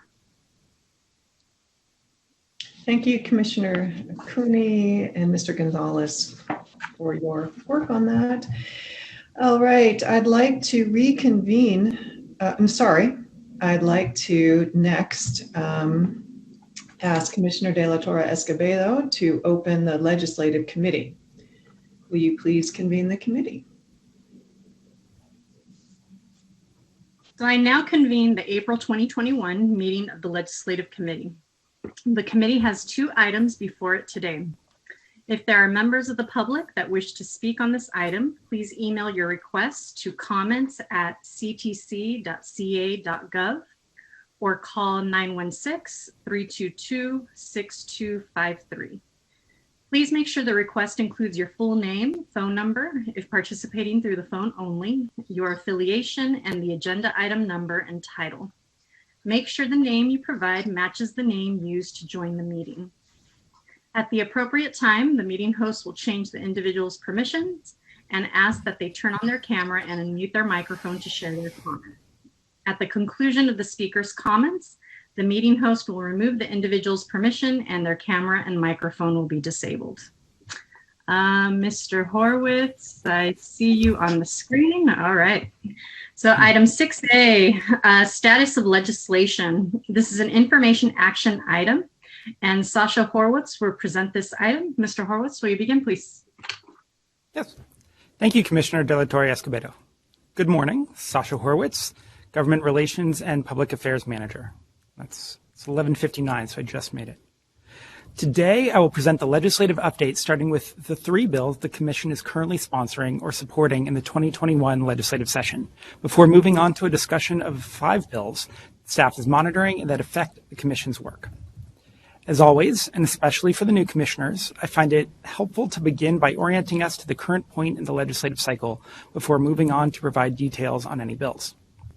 Now that it's mid-April, the legislature is about a third of the way through year 1 of the 2-year legislative session. Bills are still being heard in their House of Origin, that is, by the Assembly for Assembly bills and in the Senate for Senate bills. Policy committees have about 3 more weeks to debate bills before the deadline to be sent to the fiscal committees if they have costs associated with them. Bills that are still alive at that point then move to the Assembly or Senate floors for a vote of the full body. Starting in June, successful measures swap houses and begin the process over again. Unsuccessful bills may have another chance at life as 2-year bills in next year's session. Bills that do pass both houses are sent to the governor's desk to be signed or vetoed. With few exceptions, signed bills become effective on January 1st next year. Running on a parallel track is the budget process. Every year in January, the governor releases the state budget and a series of related trailer bills, which contain the details of the administration's spending and policy priorities. The budget is sent to the legislature for debate by the budget committees. In May, after the state updates its fiscal projections for the year, the governor must submit a revised budget. This May revision can be substantially different from the January budget due to changes in the state's fiscal landscape, actions taken by the legislature, or political considerations. The final budget must be passed by the legislature by June 15th, and once signed by the governor, becomes law on July 1st, 2021. Shifting to the Commission's legislative package, I'm pleased to report that the Assembly Education Committee has passed both of your sponsored bills and the Commission's supported bill. Even better, they've not faced any opposition. The first Commission-sponsored bill I'll discuss is AB 320, Teacher Preparation Programs Regionally Accredited Institutions, which we call the Pre-Accreditation Bill. It's being carried by Assembly Member Jose Medina of Riverside. AB 320 is a simple measure that streamlines the definition of a regionally accredited institution of higher education throughout the Commission's sections of Education Code. Currently, statute contains a patchwork of different terminology that can be open to misinterpretation, and the bill will ensure there is uniform language throughout statute. Under current law, all teacher candidates must have a degree from a regionally accredited institution of higher education. AB 320 allows the Commission to recognize that a degree conferred by an institution in the process of being accredited by a regionally accredited body, such as WASC Senior, will be considered valid for credentialing purposes once the accreditation is successfully completed. Since the regional accreditation process can take more than 5 years, this closes a loophole that has prevented students who graduate from a pre-accredited institution from being eligible to become teachers just because they happen to graduate before the institution and program of study completed the regional accreditation process. AB 320 passed out of the Assembly Education Committee on consent with no opposition. It will be heard in the Assembly Higher Education Committee next week. The Commission's other sponsored bill, AB 437, Teacher Credentialing Subject Matter Competence, is being carried by Assemblymember Ash Kalra of San Jose.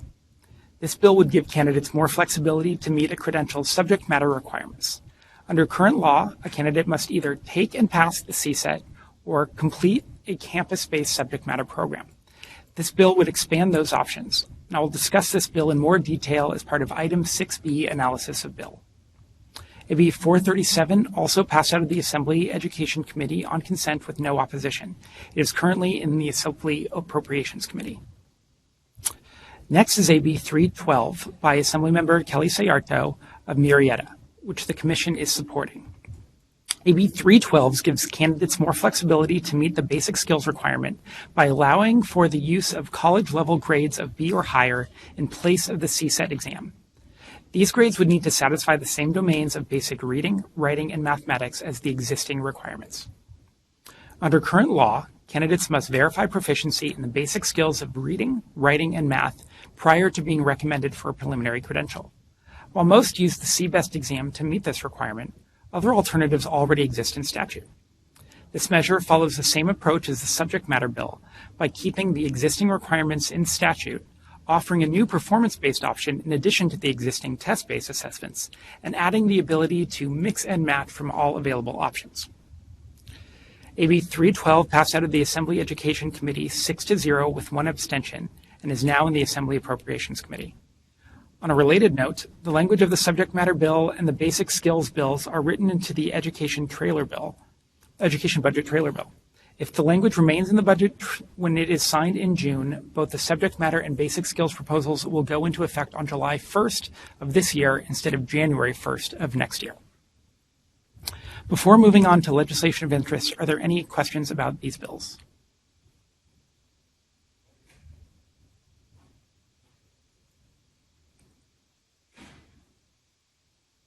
All right, hearing none, I'll keep going. Staff is closely monitoring 5 bills this year. The first, related to examinations, is SB 488, which makes changes to the Reading Instruction Competence Assessment, or RICA, statute. This bill would, in alignment with the current English Language Arts English Language Development Framework adopted by the State Board of Education, add effective means of teaching literacy and evidence-based means of teaching foundational reading skills to the minimum requirements for a multiple or single subject credential. Starting September 1st, 2022, these requirements would need to be included in the standards of program quality and effectiveness for the preliminary multiple education specialist and single subject English language arts credentials. Additional standards would be required starting September 1st, 2024, including satisfactory completion of research-based comprehensive reading instruction, direct systematic explicit phonics, and for multiple subject credentials, the study of integrated methods of teaching language arts. Starting July 1st, 2025, the RICA exam would no longer be required. Instead, the Commission would be required to approve a teaching performance assessment that assesses all candidates for competence in instruction and literacy, including but not limited to evidence-based methods of teaching foundational reading skills. These must be aligned to the ELA-ELD framework, teaching performance expectations, and program standards of quality and effectiveness. The bill received unanimous support in the Senate Education Committee and is currently being considered by the Senate Appropriations Committee.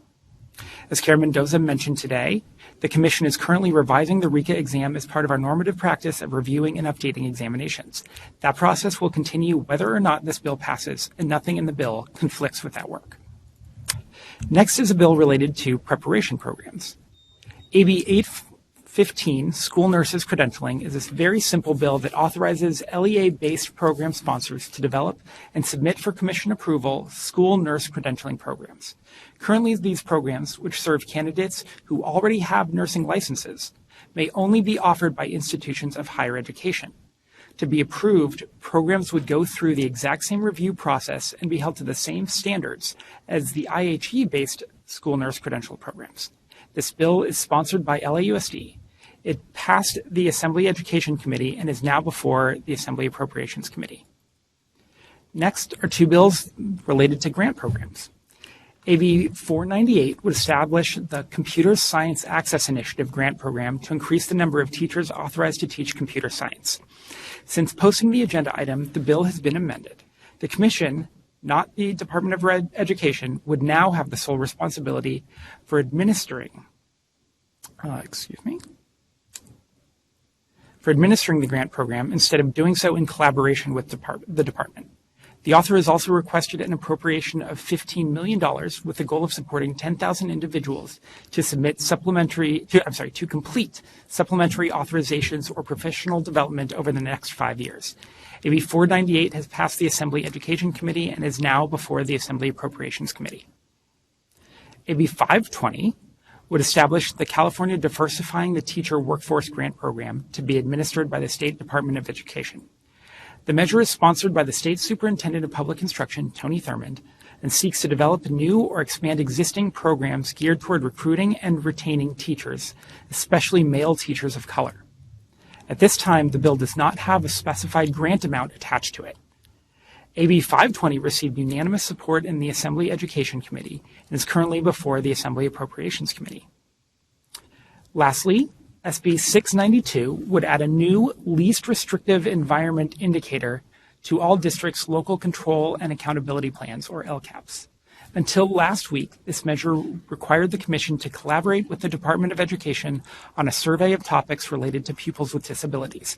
However, recent amendments have removed that provision. This concludes my presentation on item 6A, and I'm happy to answer any questions.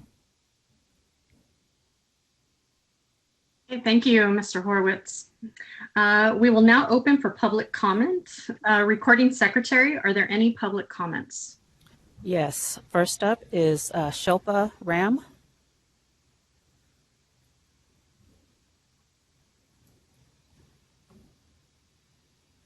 I'm Shilpa Ram, Senior Staff Attorney on Public Advocates Education Equity Team. Thank you very much for your presentation. I'd like to make 3 points in response to item 6A. First, with respect to the RICA, we've been concerned for some time that it's no longer aligned with California standards for teaching reading and literacy and remains culturally unresponsive to new themes in reading instruction, such as modifications for English learners and students with disabilities. Plus, the RICA has not been shown to predict effectiveness in the classroom. Given the decline in enrollment in teacher preparation programs that we were discussing yesterday, and the difficult hurdle that tests such as the RICA can present, as we heard in the powerful public comments for item 4H today, we support SB 488. We are in favor of replacing the RICA and recommend a renewed focus on coursework-based pathways and authentic performance assessments. Secondly, we support AB 312 and greater flexibility for candidates interested in entering the teaching profession. We're concerned that California's testing policies have contributed to the dwindling teacher pipeline. We believe that exempting teacher candidates from the basic skills proficiency test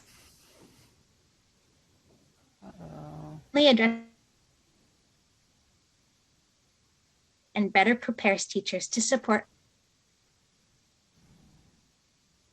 increased investment in teacher preparation and support can stem the teacher attrition that has been exacerbated by the myriad stressors on school communities since the beginning of the pandemic.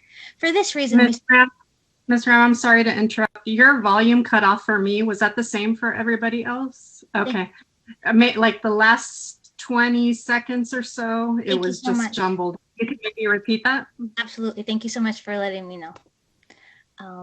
I'll back up. Hopefully this is okay. Secondly, we support AB 312 and greater flexibility for candidates interested in entering the teaching profession. We're concerned that California's testing policies have contributed to the dwindling teacher pipeline. We believe that exempting teacher candidates from the basic skills proficiency testing requirement and offering them coursework-based pathways not only addresses California's acute teacher shortage, but increases teacher diversity and better prepares teachers to support all of California's students. Finally, we believe that an increased investment in teacher preparation and support can stem the teacher attrition that has been exacerbated by the myriad stressors on school communities since the beginning of the pandemic. For this reason, we support AB 437. A greater focus on coursework-based pathways promises to reduce barriers to entry for teacher candidates by streamlining licensure requirements and creating multiple avenues for the demonstration of subject matter competency. We really appreciate the work that the Commission is doing to increase access for students and promote greater recruitment and retention of teachers in California. Thank you for your thoughtful and inspiring discussions the last few days and for the opportunity to offer our perspective. Thank you, Ms. Ram. Recording Secretary, any other public comments? Brian Johnson, please state your name and affiliation for the record. Afternoon, my name is Dr. Brian Johnson, and I represent the Los Angeles Unified School District in the role of Director of Certificated Workforce Management in our Human Resources Division, and I'm grateful to once again be able to make public comment today. Now, there are many bills in this legislative cycle that are interest to us, and to all stakeholders who are committed to ensuring that schools, districts, and local education agencies are able to recruit, retain, and train outstanding teachers who are committed to serving our school communities. Assembly Bill 437 and Senate Bill 488, for example, both seek to offer flexibilities that break down some of the barriers to effective recruitment and retention while maintaining a commitment to teacher quality.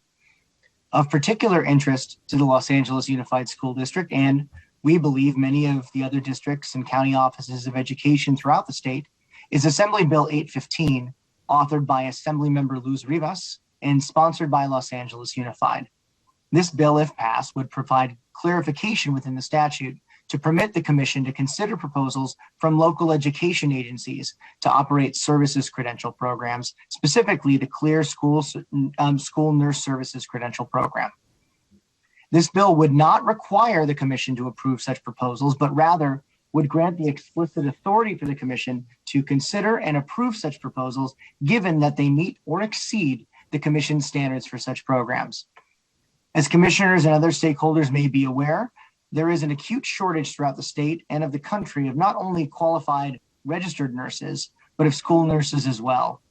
This bill would provide LEAs with an additional means to recruit, train, and retain qualified school nurses by providing access to these programs beyond the limited programs currently in existence. In Los Angeles Unified, we employ over 400 school nurses. Nearly half of our school nurses are currently serving under a preliminary credential, and more than 80% of those nurses are not yet enrolled in any of the 4 currently approved IHE-based programs. We surveyed our nurses, and the overwhelming majority of these employees expressed a keen interest in participating in an LEA-based program. We make this comment today in the hope, should this bill be signed into law, that we will continue to be able to work collaboratively with the Commission and other stakeholders to meet the needs of our students, our families, and of our communities. I thank you for your time and for the opportunity to make this comment today. Thank you.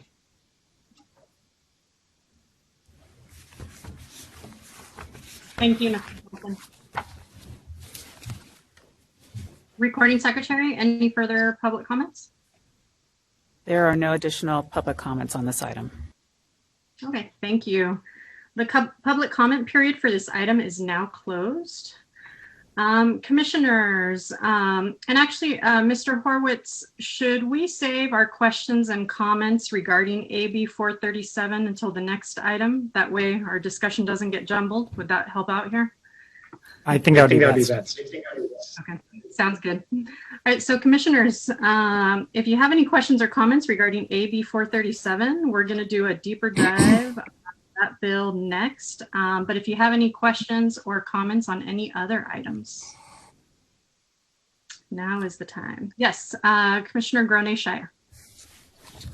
Not a question, just a comment to thank Mr. Horowitz for once again a really clear and compelling presentation.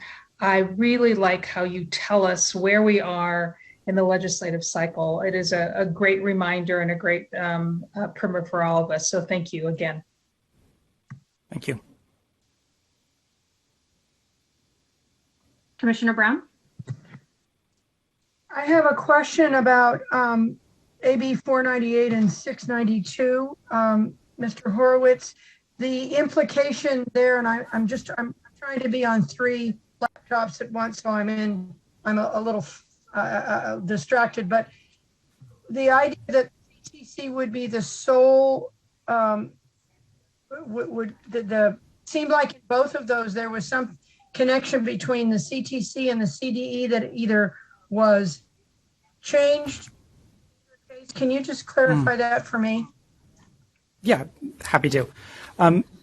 AB 498 had originally been written so that the Commission would administer the grant in collaboration with the Department of Education. But amendments have been changed to make it clear that the grant would only be administered by the Commission. On AB 692, while this bill doesn't really fall into the purview of the Commission, there had been included a survey component that would have been administered by the Department of Education in collaboration with the Commission. The author has opted to amend the bill to take out that survey altogether. So actually going forward, this bill probably would not be considered in our purview. Okay, thank you.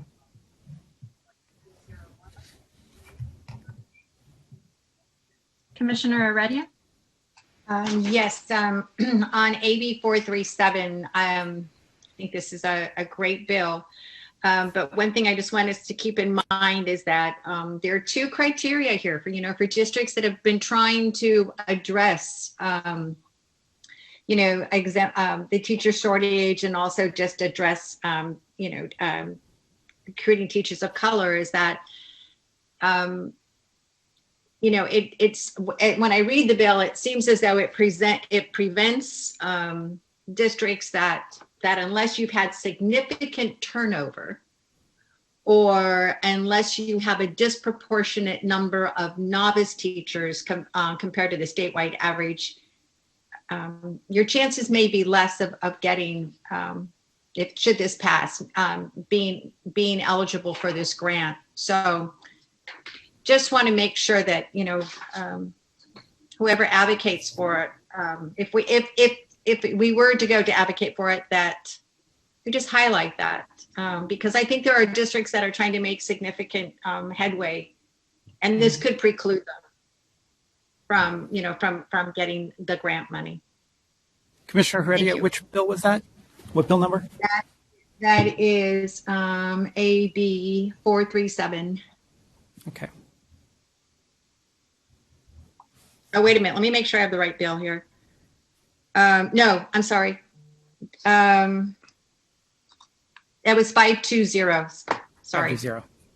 Yeah, wrong one. Thank you very much.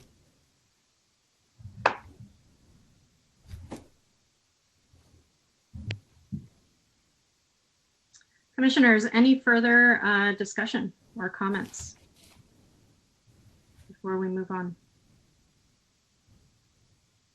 Okay, this is an information action item and no action is necessary. Thank you for this one, Mr. Horowitz. We're going to move on to 6B, analysis of bill. This is an information action item, and Mr. Horowitz, will you present this section of the item, please? Thank you, Commissioner De La Torre Escobedo. Item 6B is the analysis of bill for AB 437, teacher credentialing subject matter competence, which the Commission is sponsoring. As you'll recall, the Commission first sponsored this bill last year when it was known as AB 2485. Due to the pandemic, the bill was never heard in the Senate. Graciously, Assemblymember Ashkalra has reintroduced the bill this year. As you know, prior to receiving a credential, candidates must demonstrate competency in the subject matter they will teach. Under current law, a candidate can do so either by taking and passing all the CSET subtests or by completing a campus-based subject matter program. This measure would expand the available options to include a performance-based measure in the form of coursework aligned to the domains of the subject matter requirements. It would also let candidates meet the subject matter requirement by mixing and matching competencies from all available options. For example, passing 2 of 3 CSET subtests and using prior coursework to meet the remaining domains. Staff recently convened stakeholders to share their perspectives on the bill as written and whether modifications are needed to ensure it can be effectively implemented. They noted several areas of the bill that would benefit from more specificity and that staff plans to address. The version they reviewed is what is included in your packet. The amendments I will describe were not included in your packet. Regarding coursework verifications, stakeholders indicated that there should be a minimum grade requirement for courses used to meet the subject matter domains.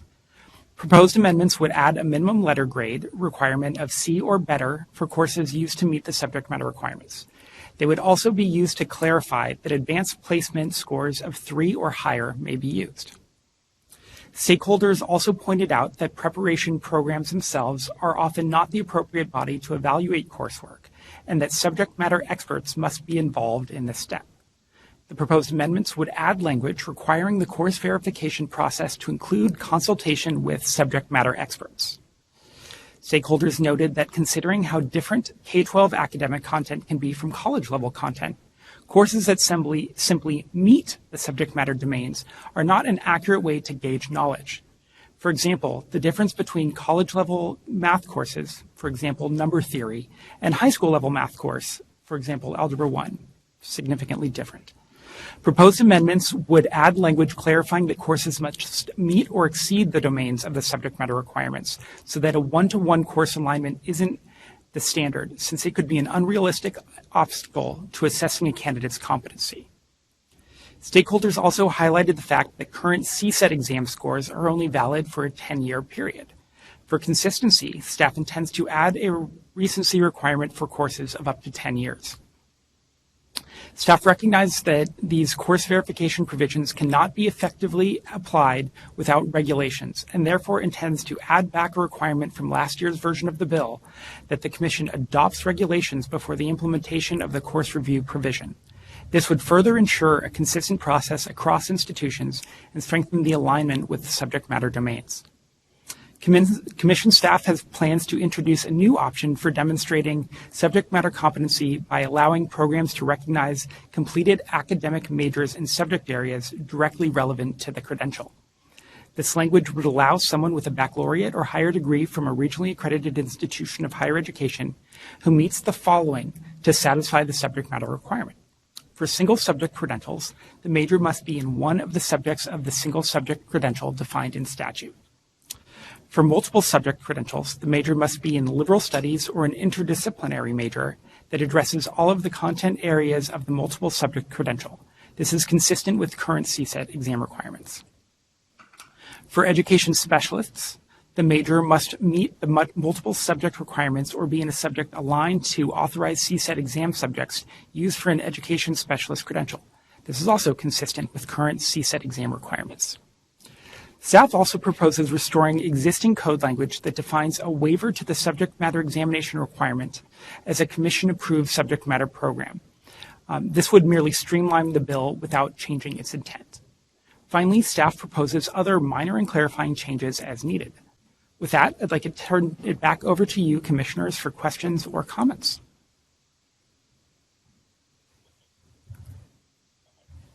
Okay, thank you, Mr. Horowitz. We will open this up for public comment. Recording secretary, are there any public comments? There are no public comments. Okay, the public comment period for this item is now closed. Commissioners, any questions or comments on this item? And we will start off with Commissioner Simmons.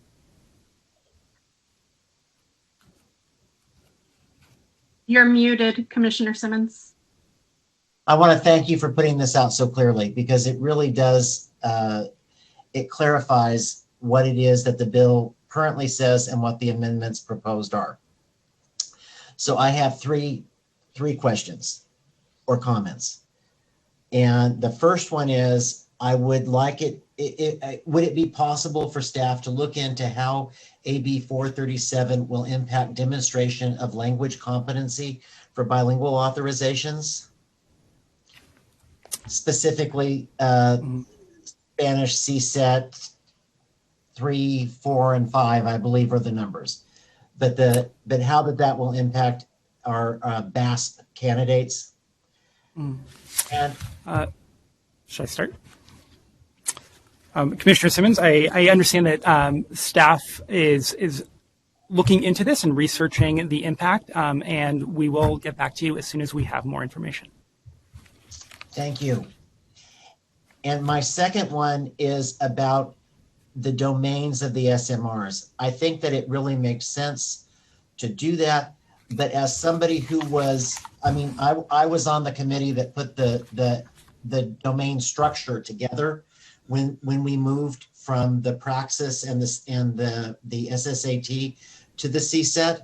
And when we did that, at least 20 years ago, part of where that we designed the domains thinking that we were going to make it so that it was doable for a test. So I can give you an example. On the math panel, we put trigonometry under calculus. In the discipline of mathematics, that makes no sense. But when you're going to create a test question about calculus, it's easy to embed those trigonometric competencies into the question. So would it be fruitful if this passes for the commission to go back and look at how those domains were created in terms of each of the disciplines? So that's my second question. Thank you for that question. I will have to defer to one of my colleagues in PSD to answer that question. So we have an sorry. Can you hear me? You can hear me. Okay, thank you. We have adopted SMRs in all of the subject areas.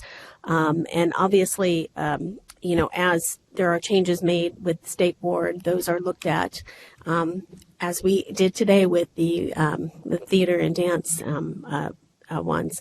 And so we could certainly go back and review the domains as we go through and implement this bill for certain, and look at the level of granularity as well as the content. But certainly that can be part of what we discuss as we implement this bill.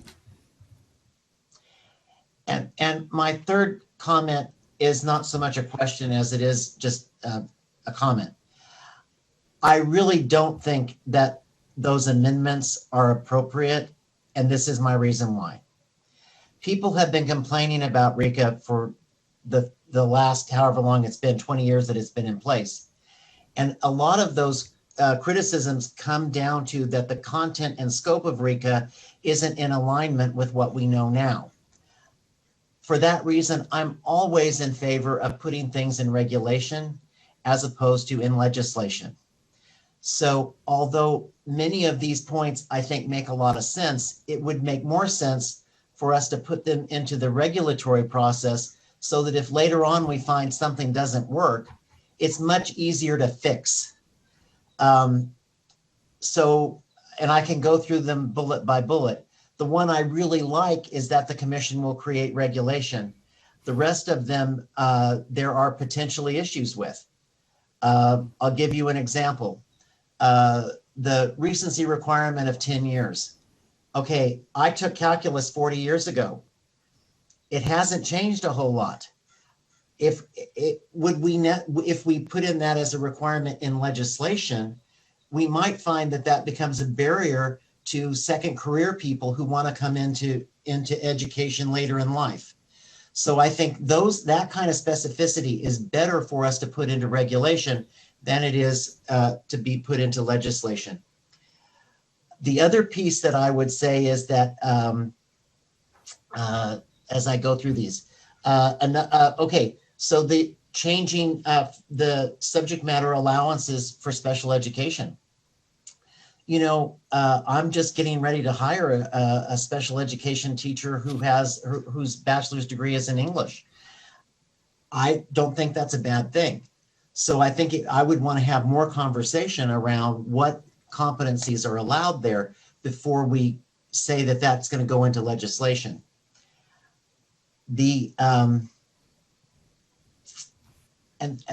So that's my concern with actually writing things into the bill. So. Okay, thank you, Commissioner Simmons. Commissioner Greneau-Shire. Thank you. Notwithstanding Commissioner Simmons' comments about regulations and legislation, I'll leave that to people that are smarter than I am. I appreciate the amendments. And in particular, I had a question regarding the course verification process. I haven't looked at the most recent AB 437. I looked at it earlier on this year. Is there any budget for who's going to be doing the analysis? And when we're asking these subject matter content experts, is there any language in the bill at all, Mr. Horowitz, about that? There's no language in the bill, but the preparation programs are able to determine what they need. So by that, do you mean that the preparation programs would then take the responsibility for the course fairs. We do that right now. I understand that, but there's a cost to that. So does that cost, is that on the EPP? Do you want to? So that is a cost that would be on the EPP or could be passed on to a candidate who's asking for transcript review. Those are possibilities. This particular bill would add options for candidates to meet subject matter requirement. It would not require programs to engage in this level of review, but it would create options for candidates.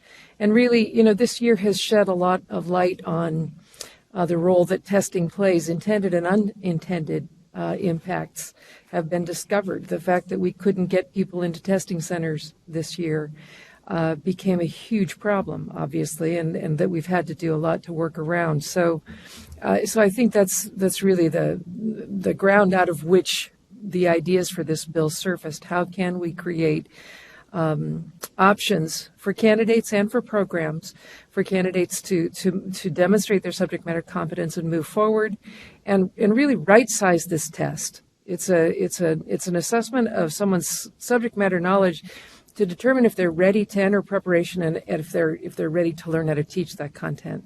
It became a far larger roadblock this year, especially with regard to testing center closures. So these are the ideas that have surfaced in our engagement and conversation with the field that seem to have merit, maintaining still a strong commitment to subject matter competence for all teacher candidates, but finding ways for them to demonstrate that competence that don't necessarily involve sitting down in a testing center for a test. Now, the other options that Dr. Mendoza raised earlier also pertain here. The fact that our contractor is moving the CSET and the CBEST to an at-home proctoring option helps solve some of the testing center closure issue. But really the question in this bill is, are these legitimate options to pursue that still give us the assurance that a candidate who's met one of these options is ready to learn how to teach their content? And that's really what we're getting to. And so the fees are not going to be a mandate for anyone. The procedures are not going to be a mandate for anyone. These are just options to be considered. And I appreciate that, Executive Director Sandy. I was just curious, if we expand the course verification process, what will the impact be for EPP? So I appreciate that description. Thank you. Okay, next I have Commissioner Gross and then Madam Chair Sloan. Thank you, Commissioner. I think this bill is really exciting, and it's really great to see the flexibilities that the Commission is pursuing. I wanted to share Commissioner Simmons' concern about the amendment about the course recency requirement. Thinking about we have a teacher shortage in specific areas related to single subject, especially in math and science. Looking at the other proposed legislation about computer science projects, I would be concerned about us limiting the course recency requirement when we might have folks in biotechnology and computer engineering who decide, I'm ready to go back and become a teacher because I've done this work for 20 years now and I really think I could have an impact. And I think we shouldn't discount people who have perhaps PhDs who are, extreme content knowledge experts in this area, but they graduated more than 10 years ago from that course content. So I share your concern, Commissioner Simmons, about that one specific amendment. I add one just quick point of clarification. While the 10-year recency amendment is related to specific courses, it wouldn't be applied to the major requirement that we're also proposing. So if somebody had for example, a math major, and then 20 years down the line decided to become a math teacher, that would not be a roadblock that would affect them. Terrific. Thank you so much for that clarification. Chair Sloan? So the comments have so far have been really helpful and enlightening. The devil is always in the details here with something like this, particularly when we're talking about aligning with courses. And I appreciate Commissioner Grano-Shire's concerns about how this can actually work, as EPPs need to be the ones doing these analyses. Those are potentially costly. I know, and they could, those costs have to come from somewhere. So I am wondering too about the language and what Commissioner Simmons was talking about, regulations versus putting things in the bill. And I again would echo his comments that the extent to which we can put things in regulation that would benefit us. And I don't know exactly what that language might be, but I think that we would like to have control over the process by which we determine, an institution can determine whether courses align. And I wonder too, if we want to be sure that we are approving that process for institutions so that we are monitoring it and making sure that it is working well. So for instance, I can see that institutions that already have subject matter preparation programs will have the expertise among their faculty to be able to do these kinds of things. Other institutions, I think we might need to be assured that they do. So I just think there are things that we need to figure out, and the extent to which we can have control over that process, the better. Then I also wanted to also say that I'm happy that we are talking about courses meeting domains of the subject matter requirements rather than the very specific subdomains of the SMRs. I think that's critically important.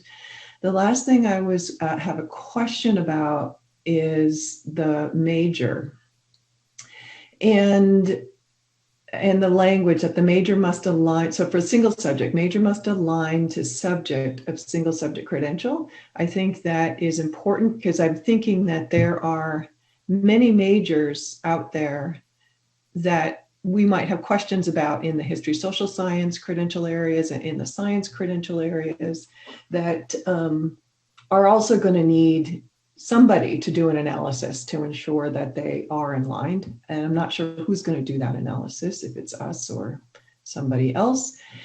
And with respect to multiple subject, I wondered if with multiple subject, what if a candidate came in as a math major?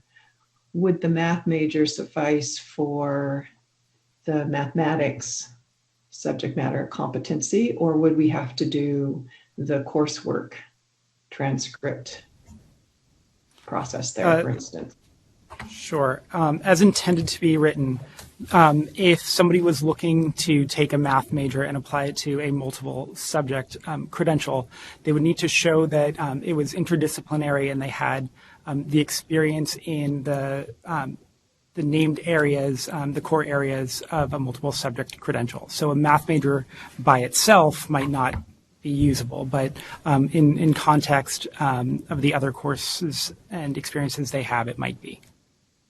Well, I understand a math major in and of itself wouldn't be sufficient for all of the multiple subjects requirements that we have, but would it be sufficient for just the mathematics requirement?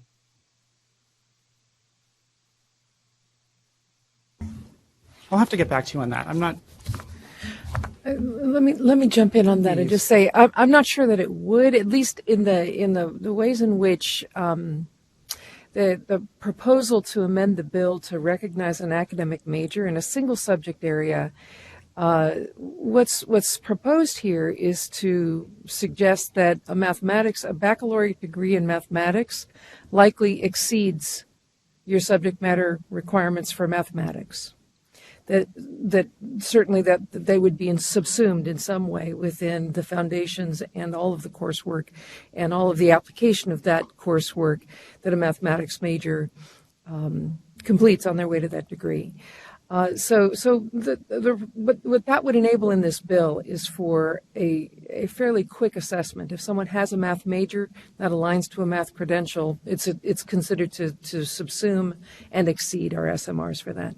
But to apply that math major to then the requirement for an elementary teacher and multiple subjects teacher, where their subject matter requirement is liberal studies and interdisciplinary collection of coursework, it certainly seems possible that courses taken on the way to a math degree could count and could be recognized. And this bill, as proposed to be amended, would have a process for recognizing coursework like that and analyzing coursework like that. It's not the recognition of a major, but it would be the recognition of coursework, if you will, and the application of that to somebody's portfolio of courses or test scores or a combination thereof that lead to subject matter verification. This may be getting weedy for the end of a meeting, but just it might be getting weedy. I know, but the subject matter competency is weedy because I think we don't really I don't have in my own mind a really good understanding of what is the subject matter that teachers need to have in order to teach their content well to children. And then I think we're always having to look at the integration of subject matter and how kids think about the subject, what the big ideas are around the subject, and how you teach children and adolescents subject. And it's all intertwined for sure. And so this is a good move. But I think we are also going to need to just sort of look at how we do this work across our preparation programs, because I think there are additional ways in which multiple subject candidates could benefit from additional integrated content, children's thinking, teaching that is very difficult to do in a one-year program. So we just have to consider all of that as we continue moving forward. Commissioner Simmons? I really appreciate the term weedy, whichever of you used it, because that gets to my point about regulation rather than legislation. I go back to, and I remember when we did or I wasn't on the commission at the time, but when they created for speech language pathologists and they went through all of the different bachelor degree names that could be appropriate for a variable term waiver for a speech language pathologist with Appendix A. I see Chair Sloan remembers that. It was probably 20 different majors that might be eligible. That's the kind of thing that this body is really good at grappling with. Legislatures, not so much. So if there's any way that we can maximize our flexibility, I really don't want our hands to be tied any more than they have to be.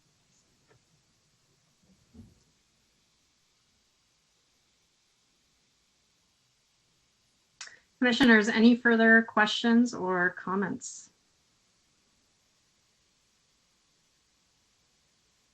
So, Mr. Horwitz, my understanding is do you need a motion from us to move this forward, or no, you got enough feedback from us? I think there's one area of clarification that I could use without a motion, and that is in regard to the 10-year recency question. I heard a few commissioners bring that up as a matter they would like us to consider not including as an amendment. And I want to know from other commissioners if that seems to be the consensus of the commission.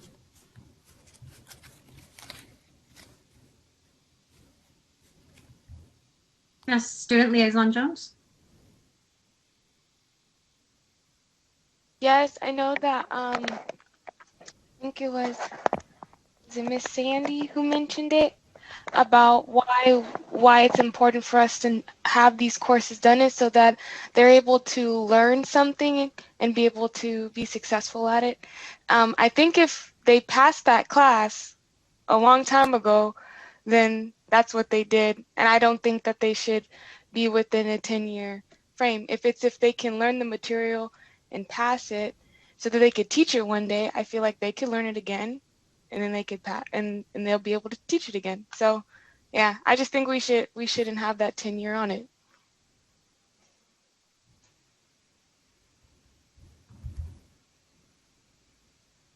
Well, Commissioners, may I just say that if we're not hearing anybody, any objection to the idea of withdrawing that proposed amendment, that I think what we're sensing is that the Commission would prefer not to have a 10-year time limit on the coursework that would be recognized in this process, and we will work with that as we continue to staff this bill in the legislature. Can I just make a quick comment in that regard?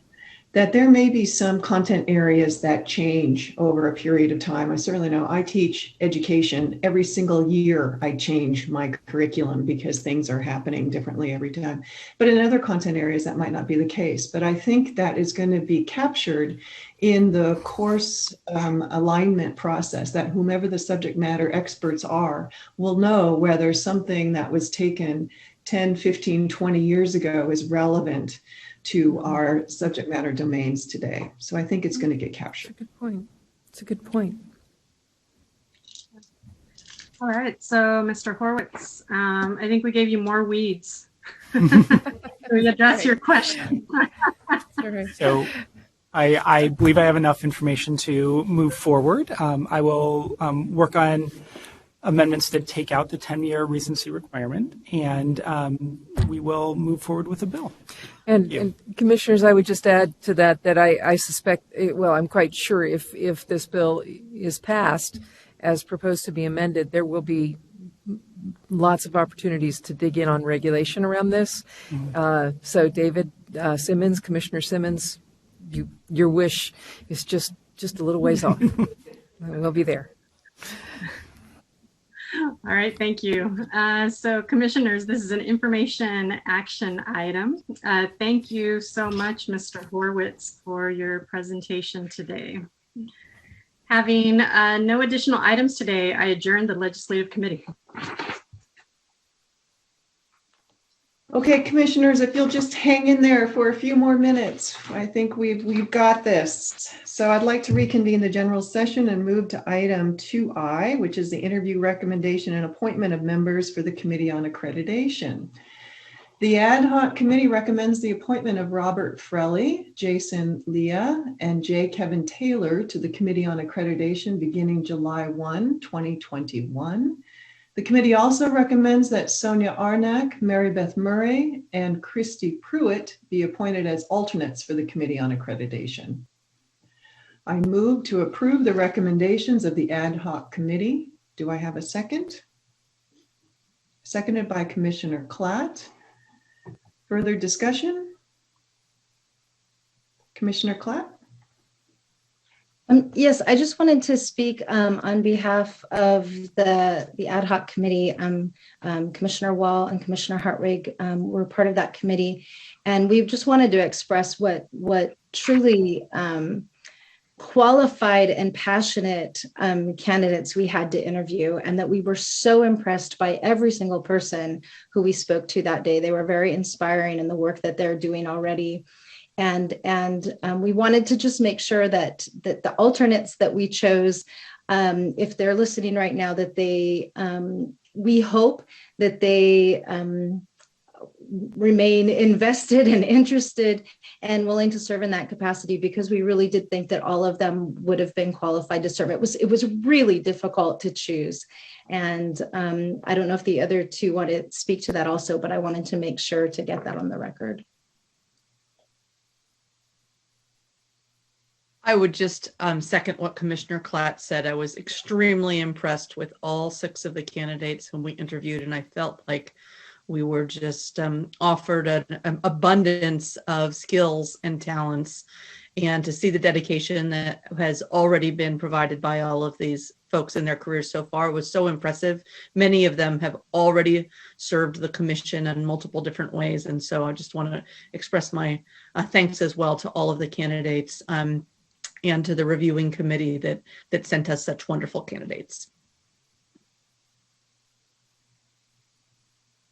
Well, thank you very much to the members of the committee, and thank you to those who have been recommended for appointment.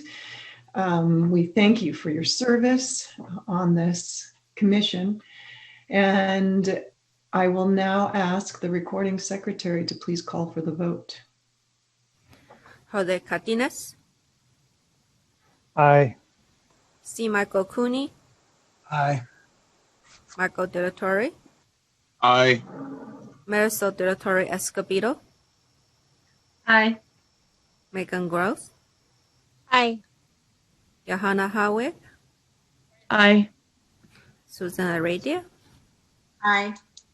Harry Jackson, Aye. Bonnie Clark, Aye. Jane Marks, Aye. Monica Martinez, Aye. David Simmons, Aye. Tina Sloan. Aye. Motion carries. Thank you. Agenda item 2J is the proposed 2022 and 2023 commission meeting schedules as presented in agenda item 3A on page 2. I move to adopt the recommendations of the executive committee. Do I have a second? I'll second. Seconded by Commissioner Martinez. Further discussion? I had one very small question that was just more curiosity. I see that we're moving our August meetings towards later in August. Is that to try to attempt to avoid people's summer plans and so on? Just a small question, but I was curious. It is to accommodate the K-12 teachers, educators. Yeah.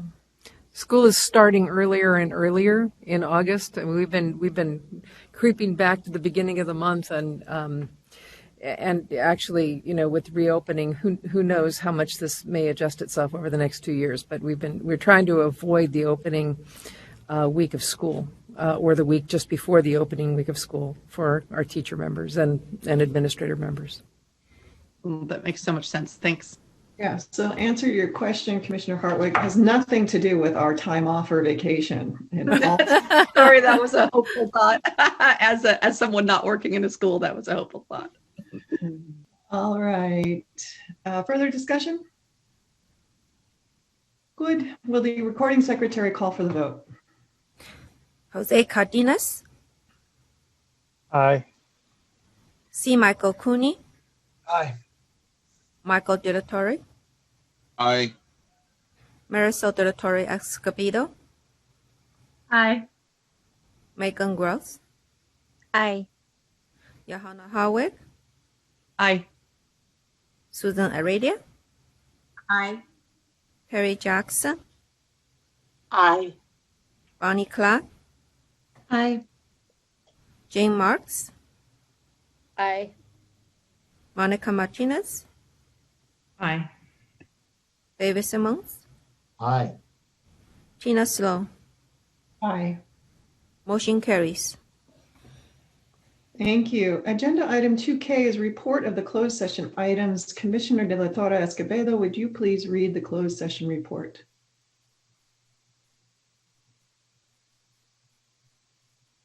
Okay. Closed session items. Staff briefed the commission on the cases of Juan M. Jaimes versus California Commission on Teacher Credentialing, Court of Appeals, 2nd Appellate District, Division 7, case number B291851, and Kathy Little, Simone Kovatz, and Deborah Sather versus Commission on Teacher Credentialing, Court of Appeal, 3rd Appellate District, case number C092001, and related cases pending administrative hearing, and no reportable action was taken. The commission granted the following petitions for reinstatement: Sharon Bach-Dixon and Ivan Luna. The commission denied the following petitions for reinstatement: Stephen Boyd, Noel Furr, James Jacobs, and Commissioner Cardenas recused himself from this matter.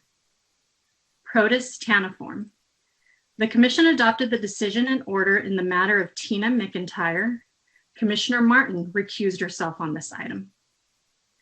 The Commission reviewed the transcript in the matter of Kristen Dove. A decision and order will be prepared for the Commission's adoption. The Commission ordered a 30-day delay for preparation of the decision and order. Commissioner Martin recused herself on this item. The Commission reviewed the transcript in the matter of Lauren Williams. A decision and order will be prepared for the Commission's adoption. The Commission ordered a 30-day delay for preparation of the decision and order.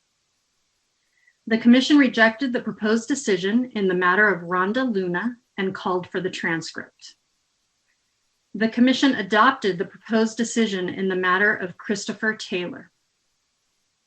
The Commission discussed the matter of number 30, Elizabeth High, and remanded the matter back to the Committee of Credentials. Commissioner Martin recused herself on the following consent calendar items. Number 42, Mark Little.